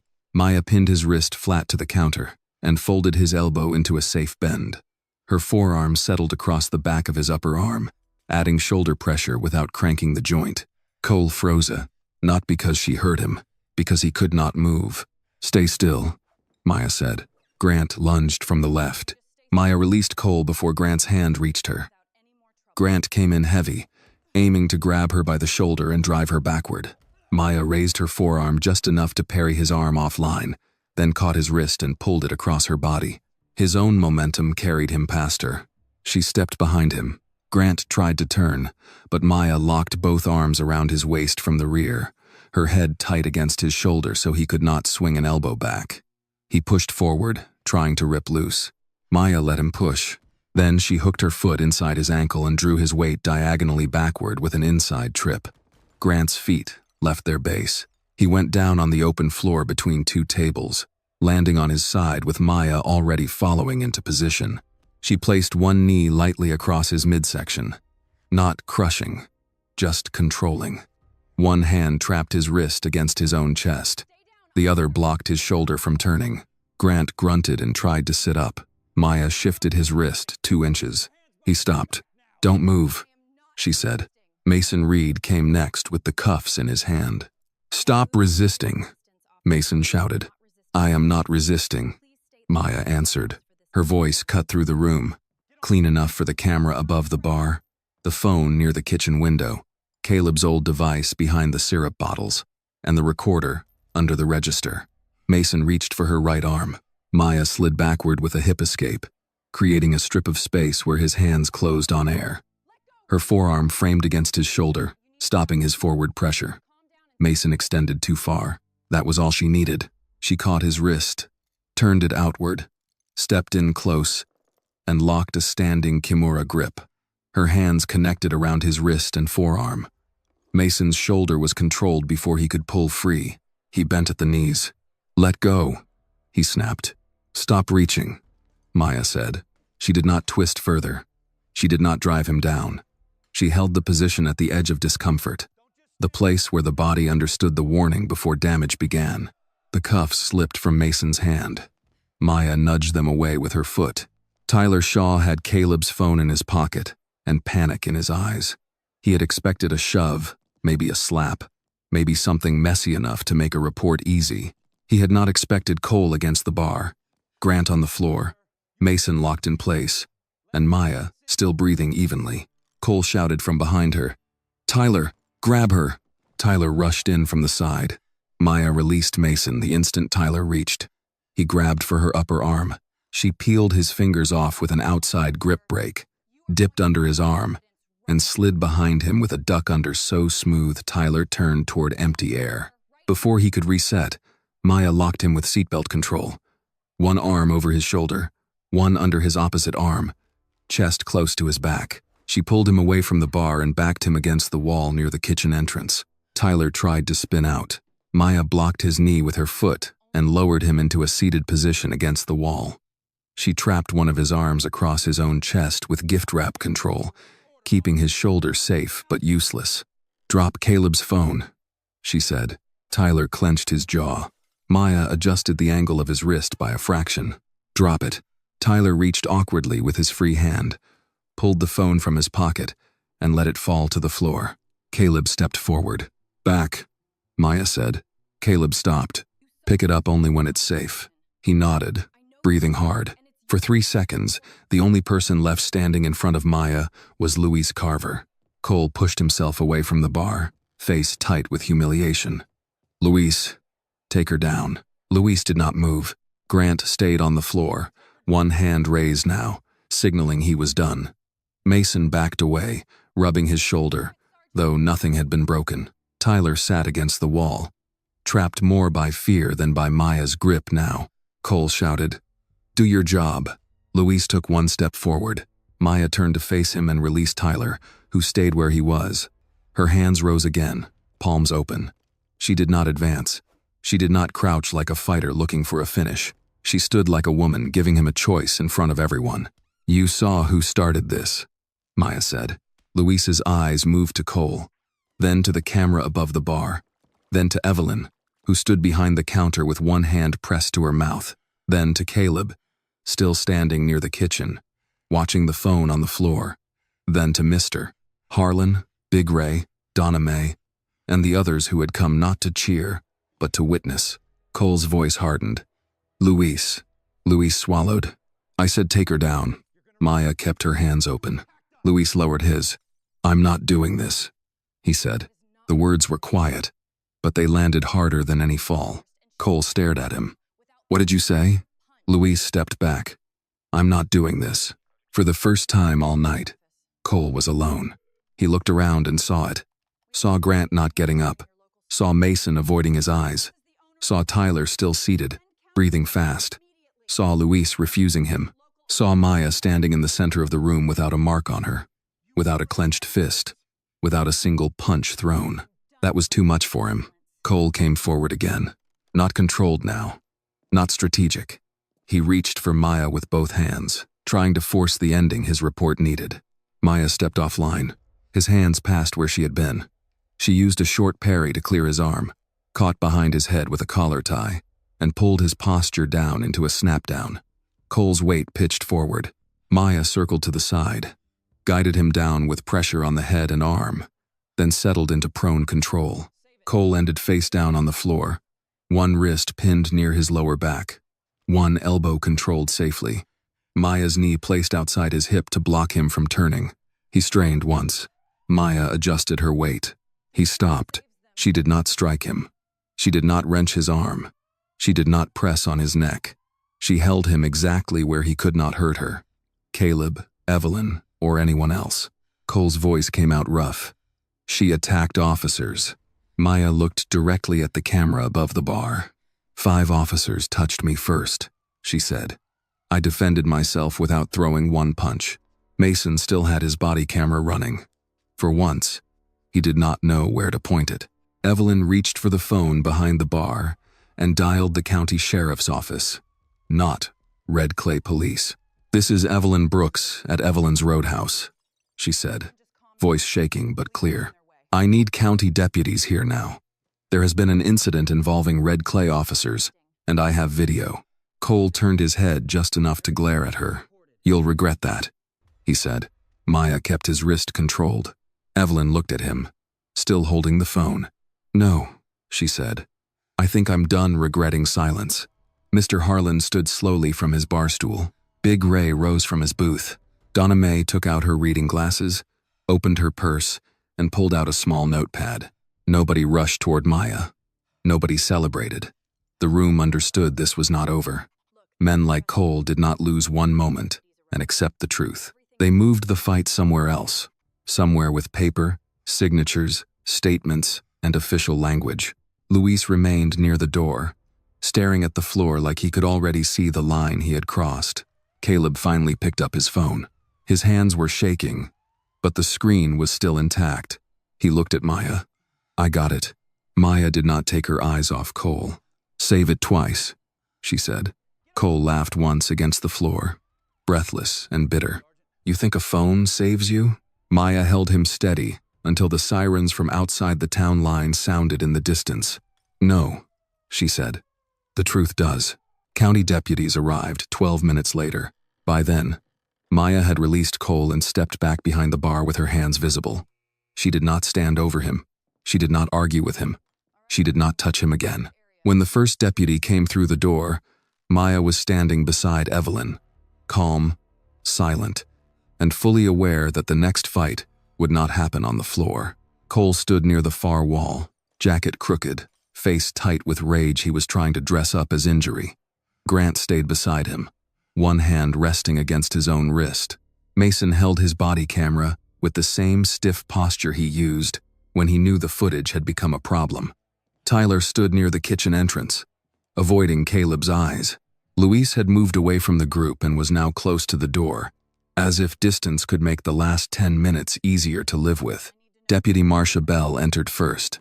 She was in her 50s, with gray threaded through her hair and the kind of face that had learned not to trust the loudest person in a room. Behind her came Deputy Aaron Mills, younger, quiet, notebook already open. Cole spoke before anyone else could. She attacked officers. Maya did not respond. Cole pointed at her. That woman assaulted 5 officers during a lawful removal. She's trained. She's dangerous. I want her detained. Deputy Bell looked at Maya, then at Evelyn, then at the customers still standing around the room. Everybody slow down. Cole stepped forward. Deputy, I'm telling you. I heard you, Sergeant. Bell's voice stayed even. Now I'm going to hear everybody else. That was the first thing Cole had not controlled all night. Evelyn lifted one hand. I called you. I own this bar. We have video from multiple angles, Mason said quickly. There's also officer-worn footage. Maya looked at him for the first time. From when? Mason's mouth tightened. Deputy Bell caught that. We'll need all recordings preserved. Nobody deletes anything. Nobody edits anything. Nobody walks out with evidence unless I say so. Cole's eyes flashed toward Mason. Mason looked away. Caleb stepped forward, holding his phone with both hands. I have a video too. Tyler snapped. That phone was interfering with police activity. Deputy Bell turned to him. Did you take it from him? Tyler hesitated. For officer safety, Caleb said. He grabbed it out of my pocket. Deputy Bell looked at Caleb. You hurt? No, ma'am. Good, stay right there. Maya noticed the word. Ma'am. A small thing, but in a room where Cole had used girl like a boot on the neck, it landed differently. Deputy Bell separated them fast. Cole and his men to one side. Maya, Evelyn, Caleb, and the witnesses to another. She did not let Cole narrate over people. She did not let Grant intimidate Mr. Harlan. She did not let Tyler stand near Caleb. Big Ray gave his statement first. He grabbed her wrist, he said. Deputy Mills wrote it down. Who grabbed whose wrist? Bennett grabbed Maya first. Then the others closed in. She kept saying she wasn't resisting. I heard it more than once. Mr. Harlan said the same. Donna Mae said the same. Evelyn said the same, with her voice shaking only once when she described Tyler taking Caleb's phone. Maya gave her statement last. Deputy Bell stood across from her near the bar. Tell me what happened. In order. Maya kept it simple. Rachel's voice sat in her mind like a metronome. Short sentences. Plain words. No speeches. Sergeant Bennett came in for police appreciation night. He made insulting comments. He threw money on the floor and ordered me to pick it up. I refused. Officer Shaw took Caleb's phone and pushed him back. I asked him to return it. Sergeant Bennett said I was interfering. I raised my hands and said I was not resisting. Sergeant Bennett grabbed my right wrist first. Officer Pike moved in on my left. Officer Reed approached with handcuffs. Officer Shaw came from the side. Officer Carver did not touch me. Deputy Bell watched her face. And then, I used control techniques to stop them from holding me. I did not punch anyone. I did not kick anyone. I did not use a weapon. I held them until they stopped trying to grab me. Cole laughed from across the room. Control techniques. That's cute. Deputy Bell did not look at him. Sergeant, if I need you, I'll ask. Cole's jaw set. Maya continued. When Sergeant Bennett came at me again, I took him down and held him in a prone control. I kept his wrist and elbow controlled. I did not apply pressure to his neck. I released him when deputies arrived. Deputy Bell nodded. You trained? Yes. What kind? Brazilian Jiu-Jitsu. How long? Maya paused. Most of my life, Cole said. National champion. Make sure you write that down. Deputy Bell turned then. I will write down facts relevant to what happened tonight, Sergeant. It is relevant.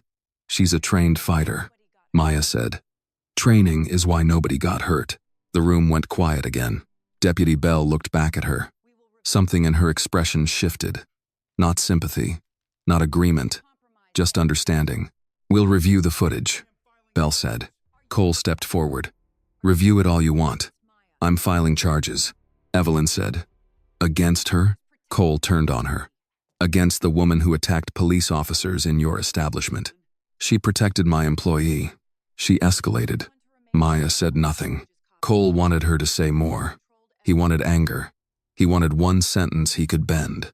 She gave him nothing. Deputy Bell required everyone to remain while footage was copied.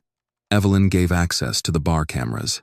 Caleb uploaded his video to a cloud folder before handing the phone over for temporary review. Maya made sure he watched the upload finish. The old phone behind the syrup bottles had recorded the wider angle. The register audio had caught the words clearly. 5 officers touched me first. I defended myself without throwing one punch. Cole heard that line during playback. Everyone did. His face did not change, but Mason's did. At 1:36 a.m., Deputy Bell allowed Maya to leave. No arrest, no cuffs, no dramatic exit, just a warning that the matter would be referred for review. Cole did not like that. He followed Bell toward the door. You, letting her walk? I'm preserving evidence and forwarding the file. She assaulted officers. You've said that. She's dangerous. Bell stopped and faced him. Then it's a good thing everyone appears to be standing. That ended the conversation for the moment, but not the night. Maya drove home with her dash camera on. No patrol car followed this time. She reached her duplex, locked the door, and found Noah sitting at the kitchen table. Ruth stood by the stove, robe tied tight, eyes fixed on Maya's face. Noah stood first. Are you okay? Yes. Did they arrest you? No. Ruth closed her eyes and whispered, "Thank you, Lord." Maya set her purse down. Her hands were steady, but her body felt heavy now that the room, the cameras, and Cole's grip were behind her. Noah watched her carefully. "You had to use it." "Yes." "Did you hurt them?" "No." His shoulders loosened. Ruth touched Maya's cheek. "Sit down. I need to send Rachel the files." "You need to sit down first." Maya almost argued. Then she sat. Ruth put a plate in front of her, though Maya was not hungry. Chicken and rice again. Warm this time. It felt like something from another life. At 4 a.m., Maya sent Rachel everything.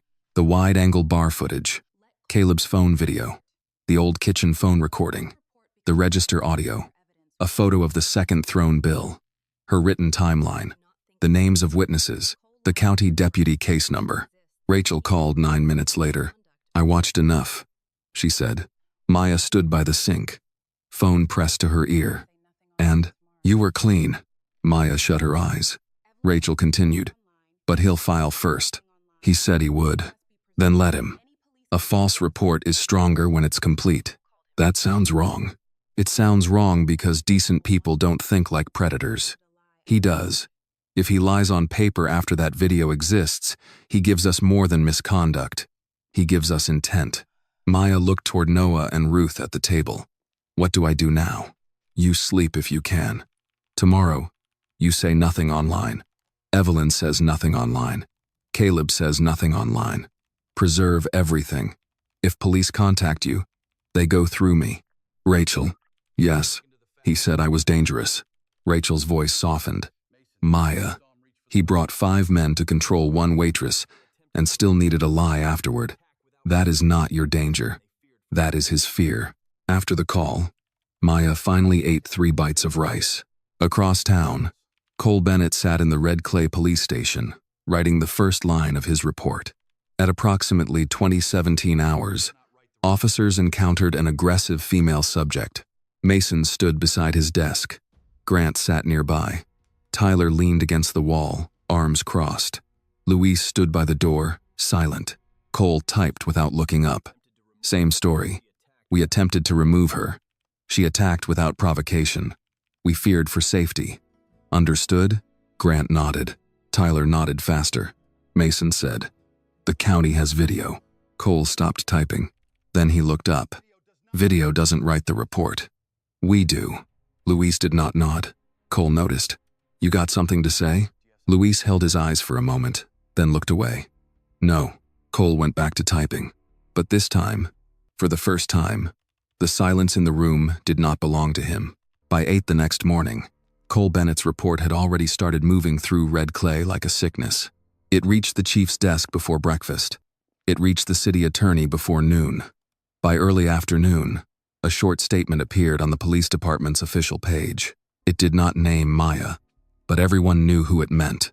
During a community outreach event at a local establishment, officers encountered a physically aggressive individual with advanced combat training. The matter is under review. The department remains committed to public safety and officer protection. Maya read it once at Evelyn's kitchen table in the bar's back office. Evelyn stood behind her, arms folded. Caleb leaned against the file cabinet, jaw tight, phone in hand. "They called you an individual," Caleb said. "Not a waitress, not a person, an individual." Maya locked the phone and set it down. "That's on purpose." Evelyn's voice shook with anger. "They left out that he grabbed you. They left out everything before the part they wanted." Caleb pushed off the cabinet. "Then post the video." "No, Miss Maya. They're lying right now. I know. Everybody's reading it. I know." He stared at her, frustrated and hurt. "Then why are we letting them talk first?" Maya looked at him. "Because talking first is not the same as telling the truth." Caleb had no answer for that, but he hated it. Maya could see it in his face. At 17, patience felt too much like losing. She remembered that feeling. She had carried it into her first tournaments, into rooms where bigger fighters tried to bully her into mistakes. The lesson had taken years to learn. Some traps worked only if you rushed to prove you were not afraid. Rachel arrived at 3:20 p.m. She came through the back entrance in a navy suit. carrying a leather briefcase and a takeout coffee she had not touched. Rachel Quinn was in her early 40s, sharp-eyed, composed, and direct in the way of someone who had seen too many institutions hide cruelty behind clean language. She hugged Evelyn first, shook Caleb's hand second, and looked Maya over without ceremony. "You hurt?" "No." "Sore?" "A little." "Hands?" "Fine." "Shoulders?" "Fine." Rachel nodded. "Good. Then we work." They moved into the office. Evelyn closed the door. Caleb stayed because Rachel asked him to. That made him sit straighter. Rachel opened her briefcase and pulled out a yellow legal pad. "Cole filed a report at 2:41 this morning.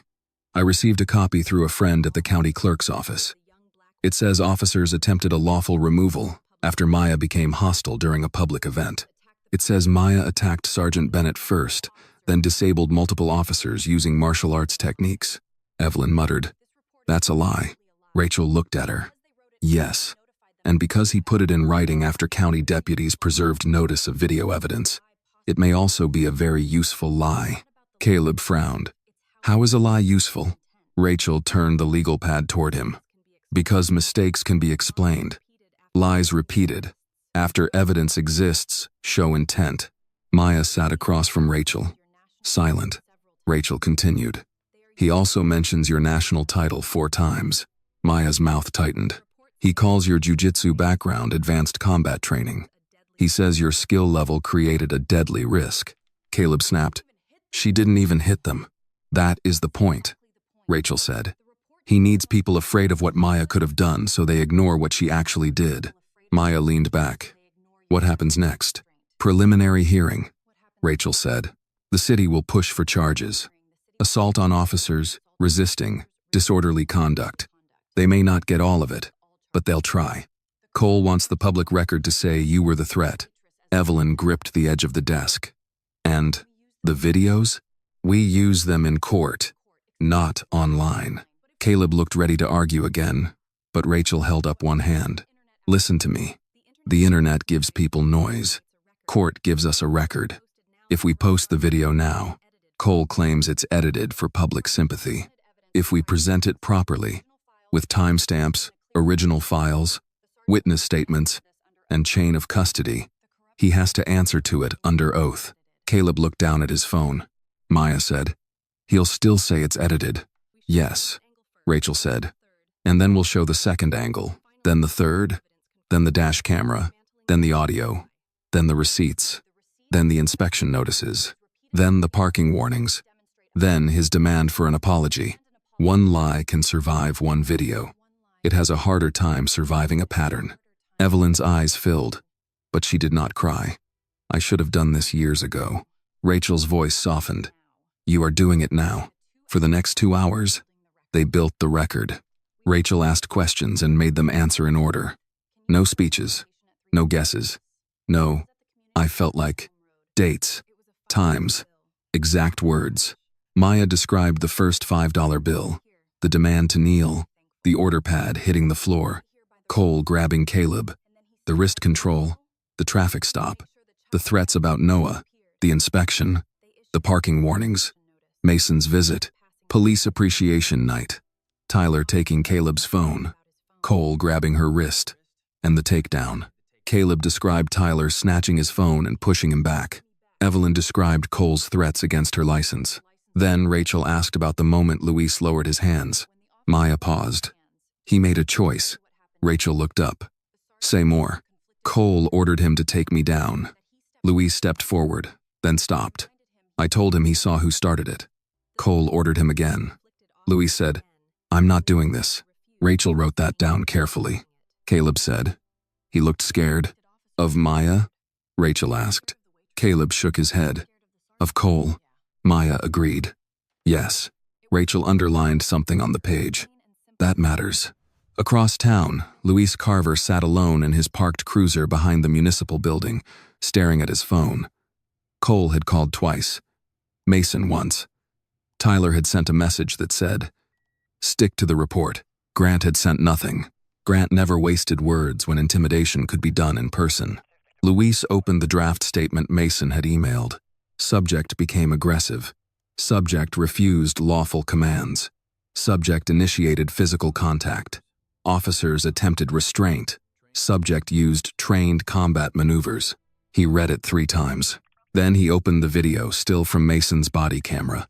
Maya's hands were up. Cole's hand was on her wrist. Her mouth was open, mid-sentence.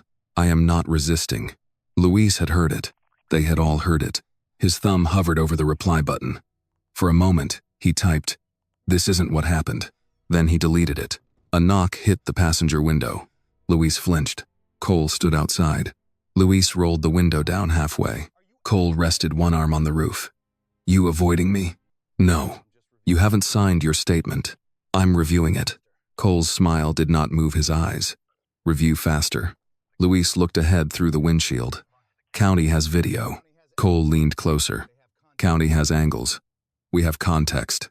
She said she wasn't resisting. She said a lot of things. People say things when they're performing. Luis finally looked at him. "You grabbed her first." Cole's face hardened. "I gave a lawful command. You were off duty. I was acting in the interest of public safety." Luis said nothing. Cole lowered his voice. "You remember who recommended you for detective track?" Luis did. "You remember who covered when you wrecked Unit 3 backing into that pole?" Luis did. "You remember whose word kept your name clean when Internal Affairs asked why your body cam failed during that domestic call?" Luis looked down. Cole tapped the roof once. "One report. One voice. Don't make yourself separate." Then he walked away. Luis sat still for a long time after that. At Evelyn's, Rachel finished scanning the documents. She placed copies in 3 separate envelopes. One for court, one for county investigators, one for safekeeping. "What about Luis?" Maya asked. Rachel closed the final envelope. "He's the hinge." "Meaning?" "If he lies with them, the video still helps us. If he tells the truth, Cole's report collapses." Caleb said, "He won't. He's one of them." Rachel did not disagree. "Maybe." Maya looked toward the main room, where the cameras watched empty tables. "No," she said quietly. "He saw the line." Evelyn asked, "What line?" Maya stood. "The one between being afraid and becoming the lie." No one answered. That night, the department's statement was shared hundreds of times. Some comments called Maya dangerous. Some called Cole a bully. Most people argued without knowing anything real. Maya did not read them. She went home, ate dinner with Ruth and Noah, and answered Rachel's final message of the night. Hearing scheduled Monday morning. Do not speak publicly. Bring original files. Wear something plain. Let the evidence be louder than outrage. Maya typed back, "Understood." Then she sat in the quiet kitchen, hands folded, thinking about Cole's report. Aggressive individual. Combat training. Officer safety. He was trying to turn her strength into guilt, but he had missed the one fact every camera had captured. Maya Williams had not attacked 5 officers. She had stopped 5 men from writing her body into their lie. Monday morning, Maya arrived at the courthouse with the original files in a plain black folder. Rachel had told her to wear something simple, so she wore a navy blouse, dark slacks, and flat shoes. No jewelry except the small silver bracelet her mother had given her after Noah came home. Ruth had clasped it around Maya's wrist before she left the house and said, "Let truth walk in before anger does." Maya had nodded, but she had not trusted herself to answer. The courthouse lobby was already crowded. Red Clay had come to watch. Some people stood with Cole. They did not say it out loud, but Maya knew by the way they looked at her, and then looked away, as if eye contact might force them to choose. A few wore shirts with thin blue line flags. Some were older men who had known Cole since he joined the department, men who believed a badge should be protected because they remembered a time when town authority felt simpler than it was. Others stood near the far wall. Mr. Harlan was there in a pressed shirt and his good church shoes. Big Ray leaned on a cane he rarely used. Donna Mae sat on a bench with her purse in her lap, watching everyone like she had spent a lifetime reading waiting rooms. Evelyn stood beside Caleb, one hand on the boy's shoulder. Caleb looked pale but steady, his phone off, and tucked away like Maya had told him. Rachel met Maya by the metal detector. "You okay?"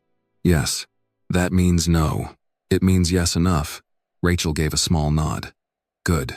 Remember, they'll try to make this about who you are. We make it about what happened. Maya looked past her. Cole Bennett stood near the courtroom doors in a gray suit that fit too tightly across his shoulders. Mason, Grant, and Tyler stood with him. Luis was not with them. That absence carried more weight than his presence would have. Cole saw Maya and smiled. It was not the bar smile, not the traffic stop smile. This one was polished for witnesses. Rachel noticed. Don't give him anything. I won't. Inside the courtroom, the air felt controlled by rules Cole did not own. That alone made him restless. He sat at the front with his attorney, a clean-shaven man named Porter Hale, who kept whispering and adjusting papers. Mason, Grant, and Tyler sat behind them. Luis entered last and took a seat 2 rows away from the others. Maya saw Cole turn. Luis did not look at him. The judge entered at 9 sharp. Judge Marion Whitaker was in her 60s, with silver hair cut short and a voice that did not invite performance. She looked over the file, then over the room. This is a preliminary hearing regarding the complaint filed against Maya Williams, including allegations of assault on officers, resisting lawful removal, and disorderly conduct. I understand there is video evidence? Rachel stood. Yes, Your Honor. Multiple angles. Original files preserved. With metadata available. Porter Hale stood too. Your Honor. The defense is attempting to overwhelm the court with selectively gathered recordings. My clients were responding to an escalating situation involving a trained combat athlete. Rachel did not turn toward him. My client is a waitress, Porter said. A waitress with advanced fighting skills. Rachel looked at the judge. Training did not make her guilty. It kept people from being hurt. Judge Whitaker lifted one hand. We will not argue slogans. I will see the evidence. Rachel nodded. Yes, Your Honor. Porter began with Cole's report. He described a public outreach event, a tense environment, Maya's refusal to follow instructions, and the officer's attempt to remove her for safety reasons. He said Cole had reason to believe Maya posed a danger because of her background in Brazilian Jiu-Jitsu. He used the phrase, combat trained, 3 times. Maya sat still. Rachel had warned her. They would try to turn discipline into danger. They would speak as if her body were a weapon, simply because she knew how to protect it. When Porter finished, Rachel rose with one remote in her hand. Your Honor, the report begins in the middle. The video does not. The first recording came from the camera above the bar. The courtroom watched Cole place the bill on the floor and order Maya to pick it up. The audio was not perfect, but the words were clear enough. Girl, know your place. Respect. Kneel. Someone in the back of the room muttered under his breath. Judge Whitaker looked up once, and the room went quiet. The video continued. Cole moved toward Caleb. Tyler blocked the kitchen. Cole grabbed Caleb's wrist. Maya told him to let go. Cole refused. Maya touched Cole's wrist and redirected it. Caleb pulled free. No strike. No shove. No injury. Rachel paused the video. Sergeant Bennett's report states Miss Williams initiated physical contact without provocation.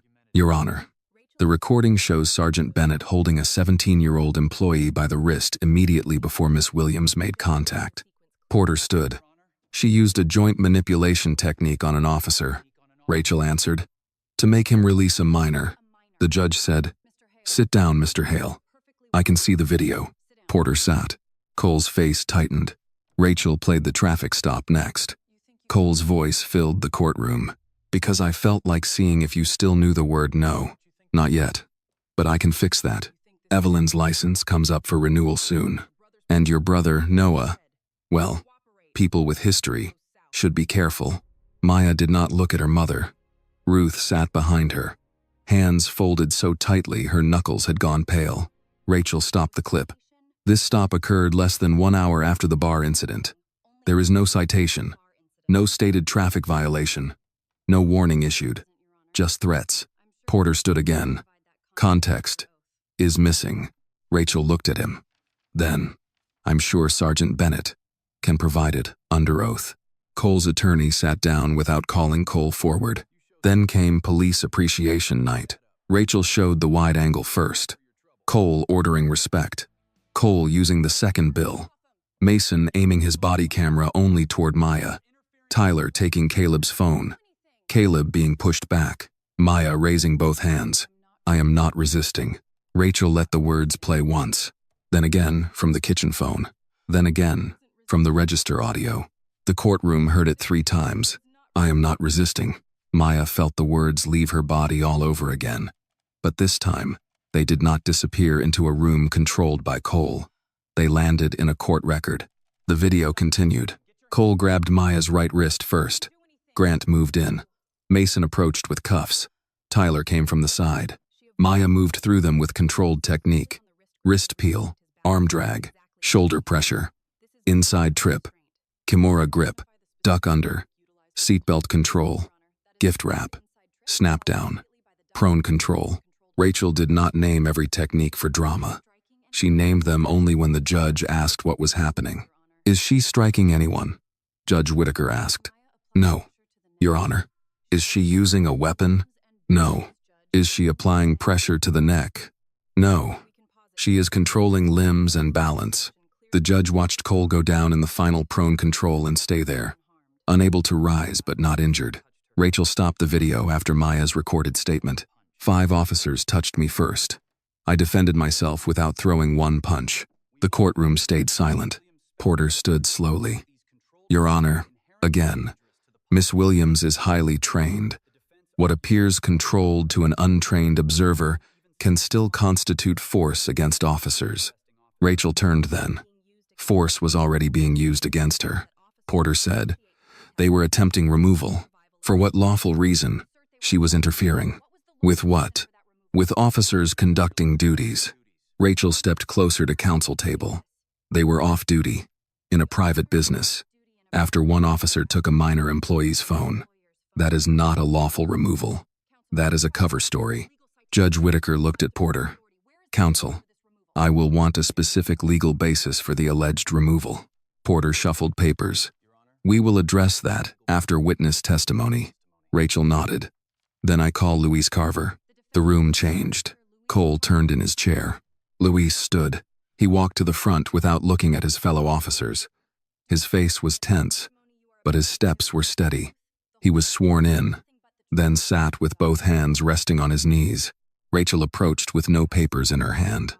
Officer Carver, were you present at Evelyn's Roadhouse on Friday night? Yes. Were you with Sergeant Cole Bennett, Officer Grant Pike, Officer Mason Reed, and Officer Tyler Shaw? Yes. Did you observe Sergeant Bennett interact with Maya Williams? Yes. Rachel paused. Who touched Maya Williams first? Luis's eyes flicked toward Cole. Cole stared at him, hard and warning. Luis swallowed. The courtroom waited. Then he looked back at Rachel. Sergeant Bennett. A sound moved through the gallery. Judge Whitaker struck the bench once. Quiet. Rachel continued. Was Miss Williams resisting when Sergeant Bennett grabbed her wrist? No. Did you hear her say she was not resisting? Yes. How many times? Luis looked down. More than once. Rachel's voice remained calm. Did Sergeant Bennett instruct officers to take Miss Williams outside? Yes. Was there a lawful arrest underway at that moment? Porter shot up. Objection. Legal conclusion. Sustained, Judge Whitaker said. Rachel adjusted. Had any officer told Miss Williams she was under arrest before Sergeant Bennett grabbed her? Luis answered. No. Rachel let that sit. Then she asked, after the incident, did Sergeant Bennett discuss what should be written in the report? Luis's mouth tightened. Cole shifted. Rachel waited. Luis said, yes. What did he say? Porter stood. Objection. Judge Whitaker looked at him. On what grounds? Porter hesitated. Hearsay, Rachel answered. Statement by a party opponent, Your Honor, and relevant to the alleged false narrative surrounding the complaint. The judge nodded. Overruled. Answer the question. Luis breathed in slowly. He said one report, one voice. Rachel did not move. What did you understand that to mean? Luis looked at Cole one last time. Then he said that we were supposed to stick to his version, even if it wasn't what happened. Cole's chair scraped backward. That's not true. Judge Whitaker's voice cut through the room. Sergeant Bennett, Sit down. Cole remained half standing. Sit down, she repeated. He sat. Rachel asked the final question quietly. Officer Carver, did Maya Williams attack 5 officers? Luis placed his badge on the edge of the witness stand. No, he said. 5 officers moved on her. She controlled us. She didn't hurt us. Maya did not close her eyes. She did not smile. She did not cry. She simply breathed. For the first time since Cole threw that bill at her feet, the truth had not needed to survive in secret. It had spoken out loud, under oath, where Cole could not edit it. 3 weeks passed before Red Clay saw Cole Bennett again. He did not come back through the front door of Evelyn's Roadhouse. He did not sit at the corner table. He did not call Maya girl. He did not touch the badge at his belt, because by then, there was no badge at his belt. The county prosecutor charged him on a Thursday morning. False reporting, witness intimidation, abuse of authority, obstruction, official misconduct. Mason Reed, Grant Pike, and Tyler Shaw were not charged the same day, but their names stayed inside the investigation.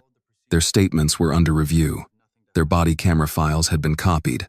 Their messages with Cole had been preserved. They still had uniforms, but no one in town looked at them the same way. Luis Carver kept cooperating. That was what the article said. Luis Carver, formerly of the Red Clay Police Department, has provided testimony and records to county and state investigators. Formerly, that word carried weight. Maya read the story once in Evelyn's office, then closed the browser. She did not need to read the comments. Rachel had told her that comments were where strangers went to feel important without being responsible. Evelyn stood beside the desk, holding 2 coffee mugs. He's really charged. Yes, I thought I'd feel happier. Maya looked at her. What do you feel? Tired. That makes sense. Evelyn set 1 mug in front of Maya and sat down slowly. The framed $5 bill hung on the wall behind her desk now, not where customers could see it, only where Evelyn could. Beneath it, she had taped a small handwritten note. We stopped cleaning up his shame. I keep thinking about all the times I smiled at him, Evelyn said. You stayed alive. I stayed open. That too. Evelyn looked at the frame. There's a difference between peace and quiet, isn't there? Maya wrapped her hands around the warm mug. Yes, ma'am. Evelyn nodded. I had quiet for a long time. I mistook it for peace. That evening, the Roadhouse filled slowly, not with a crowd looking for drama, but with people returning to a place they had almost lost. Mr. Harlan took his stool. Big Ray sat in his booth. Donna Mae came with 2 church friends and complained that Caleb had put too much ice in her tea, which made Caleb grin because it sounded normal. Normal had become precious. Maya worked the floor in her black shirt and apron. Some people thanked her. Some only nodded. A few looked embarrassed, like they had not known what to believe, until believing became easy. Maya did not punish them for arriving late to the truth. Late was still better than never. Around 8, Noah came in through the front door. He had avoided the Roadhouse for weeks. Too many uniforms had passed through it. Too many stories had started there. But that night, he walked in wearing a clean gray hoodie, hands out of his pockets, eyes forward. Maya saw him before he saw her. Caleb did too. Noah came. Maya nodded. Noah took a seat at the bar. Evelyn placed a glass of water in front of him without asking. Good to see you, honey, she said. Noah gave a small smile. Good to be seen. That sentence caught Maya in the chest. She walked over. You okay? No. Maya waited. Noah looked at the room. But I'm here. That counts. He turned the water glass once between his palms. I watched the video again. Maya's face tightened. Not the news clip, he said. The full one. Caleb showed me. Maya looked toward Caleb, who suddenly became very interested in stacking napkins. Noah continued. You kept saying you weren't resisting. Yes, I said that too once. Maya sat on the stool beside him even though she was working. Noah swallowed. Nobody heard me. I heard you after. That's not the same. No, he looked at her. When the judge heard you, it felt like she heard both of us. Maya did not speak. She could not. Not right away. Noah took a breath. I want to learn. Learn what? What you did. Not to fight cops. Not to fight anybody. I just don't want my body to freeze every time somebody gets loud. Maya studied his face. For years, she had tried to protect him by keeping her old world away from him. Mats, grips, pressure, escape. Now she understood protection could also mean teaching him how to return to himself. We'll start slow, she said. Noah nodded. Good. I need slow. From the end of the bar, Mr. Harlan raised his coffee. If you teaching, I might sign up too. Donna Mae turned from her table. Harlan, your knees pop when you stand up. My knees got character, Big Ray said. Your knees got warnings. The room laughed. Not loud. Not careless. Just enough. That was how Stand Tall began. Not with a press release. Not with a banner. Not with Maya trying to become a symbol. It began after closing on a Monday night. With 7 people in the back room of Evelyn's Roadhouse. Caleb was first, because he had written his name on the sign-up sheet before Maya had finished taping it to the wall. Noah was second. Evelyn signed up third, though she insisted she was only there to watch. Mr. Harlan added his name and wrote, limited edition knees beside it. Donna Mae signed in careful cursive. Big Ray came in last, carrying folding chairs and pretending he was not interested. Maya stood on the clean mat.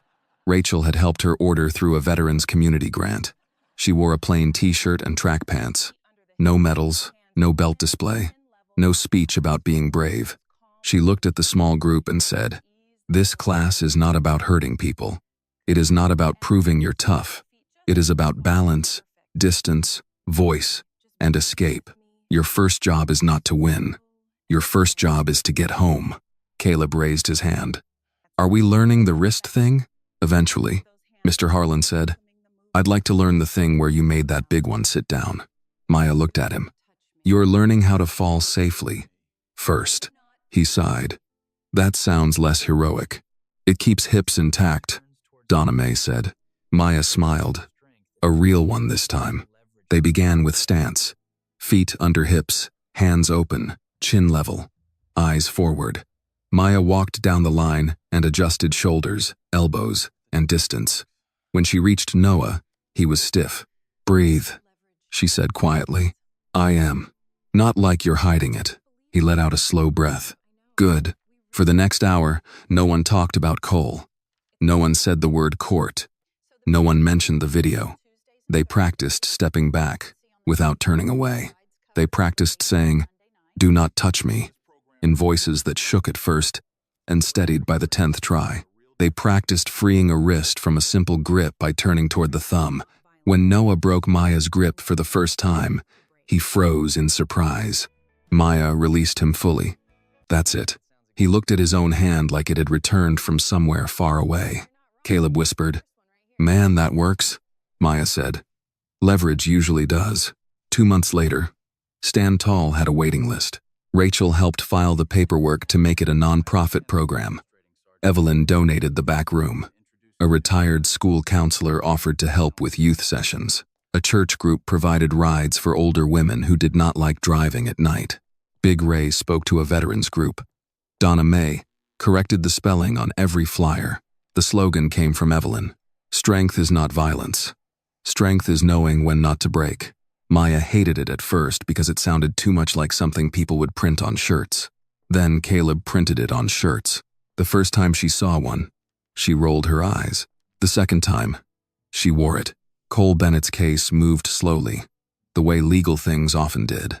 There were hearings, motions, delays, and statements from attorneys who called everything complicated. But Cole never returned to Evelyn's Roadhouse. His corner table stayed empty until Evelyn finally moved it. She put a bulletin board there instead. On it, people pinned notes. I stood up to my landlord. I reported my supervisor. I asked for help. I stopped apologizing for being scared. Noah pinned one without telling Maya. I walked through the door. Maya found it after closing. She knew his handwriting. She touched the corner of the paper and left it there. 6 months after the night of the $5 bill, a reporter from Birmingham came to interview Maya in the back room. Rachel approved the questions first. Evelyn hovered nearby, pretending to arrange chairs. The reporter asked, "How does it feel to be the woman who took down 5 police officers?" Maya's answer came without hesitation. I didn't take them down. I stopped them. The reporter paused, then asked, "What do you want people to remember?" Maya looked toward the mat where Caleb and Noah were helping Mr. Harlan practice standing up safely from the floor. Donna Mae was correcting Big Ray's foot placement with the confidence of a woman who had discovered late in life that she enjoyed giving orders. Maya said, "I want them to remember that quiet doesn't mean obedient. Trained doesn't mean violent. And justice doesn't always arrive fair at first. Sometimes it has to be recorded, protected, and carried into the light by people who are tired of bowing." That night, after the reporter left, Maya locked the front door with Evelyn. The bar was empty. The register was closed. The cameras still blinked.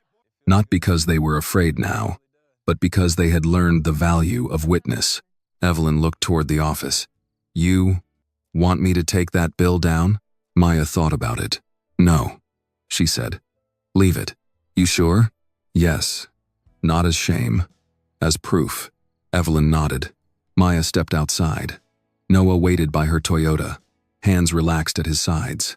Caleb sat on the hood, ignoring Maya's look that told him to get off the car. Mr. Harlan, Big Ray, and Donna Mae argued near the curb about who had improved most in class. The night was quiet, but not the old kind of quiet. Not the silence Cole had demanded. This was different. This was a town learning, slowly and imperfectly, that peace was not the absence of conflict. Peace was what came after people stopped kneeling to keep the powerful comfortable. Maya looked at the Roadhouse sign, then at the people waiting for her. She was still 27, still a waitress, still a daughter, a sister, a woman with old medals in a box and new work in front of her. But she was no longer hiding her strength to make others feel safe. They thought she was young. They thought she was quiet. They thought quiet meant obedient. They were wrong. Maya Williams did not need to raise her voice. She only needed the truth, the cameras, and the courage to hold her ground. The lesson from Maya Williams' story is simple, but powerful. Silence is not always weakness, and strength is not always violence. Sometimes the bravest thing a person can do is stay calm, gather the truth, and refuse to bow when someone tries to take away their dignity. Justice may not arrive quickly, and it may not arrive easily, but when good people stand together, when evidence is protected, and when one honest voice finally breaks through the fear, even the most powerful lie can fall. Thank you for listening all the way to the end of this story. Your time, your attention, and your heart mean more than words can say. If this story moved you, please let us know what you think about the way it was told. Your feedback helps us make each story stronger, clearer, and more meaningful. And if you have a powerful true story, a family memory, or an inspiring experience about courage, injustice, loyalty, or standing up for what is right, we would be honored if you shared it with our channel. Your story may be the one that gives someone else the courage to stand tall. This video is a work of fiction created with the assistance of artificial intelligence. All characters, events, and situations are not real and do not represent any actual people or true stories. The content is intended for storytelling and emotional illustration only.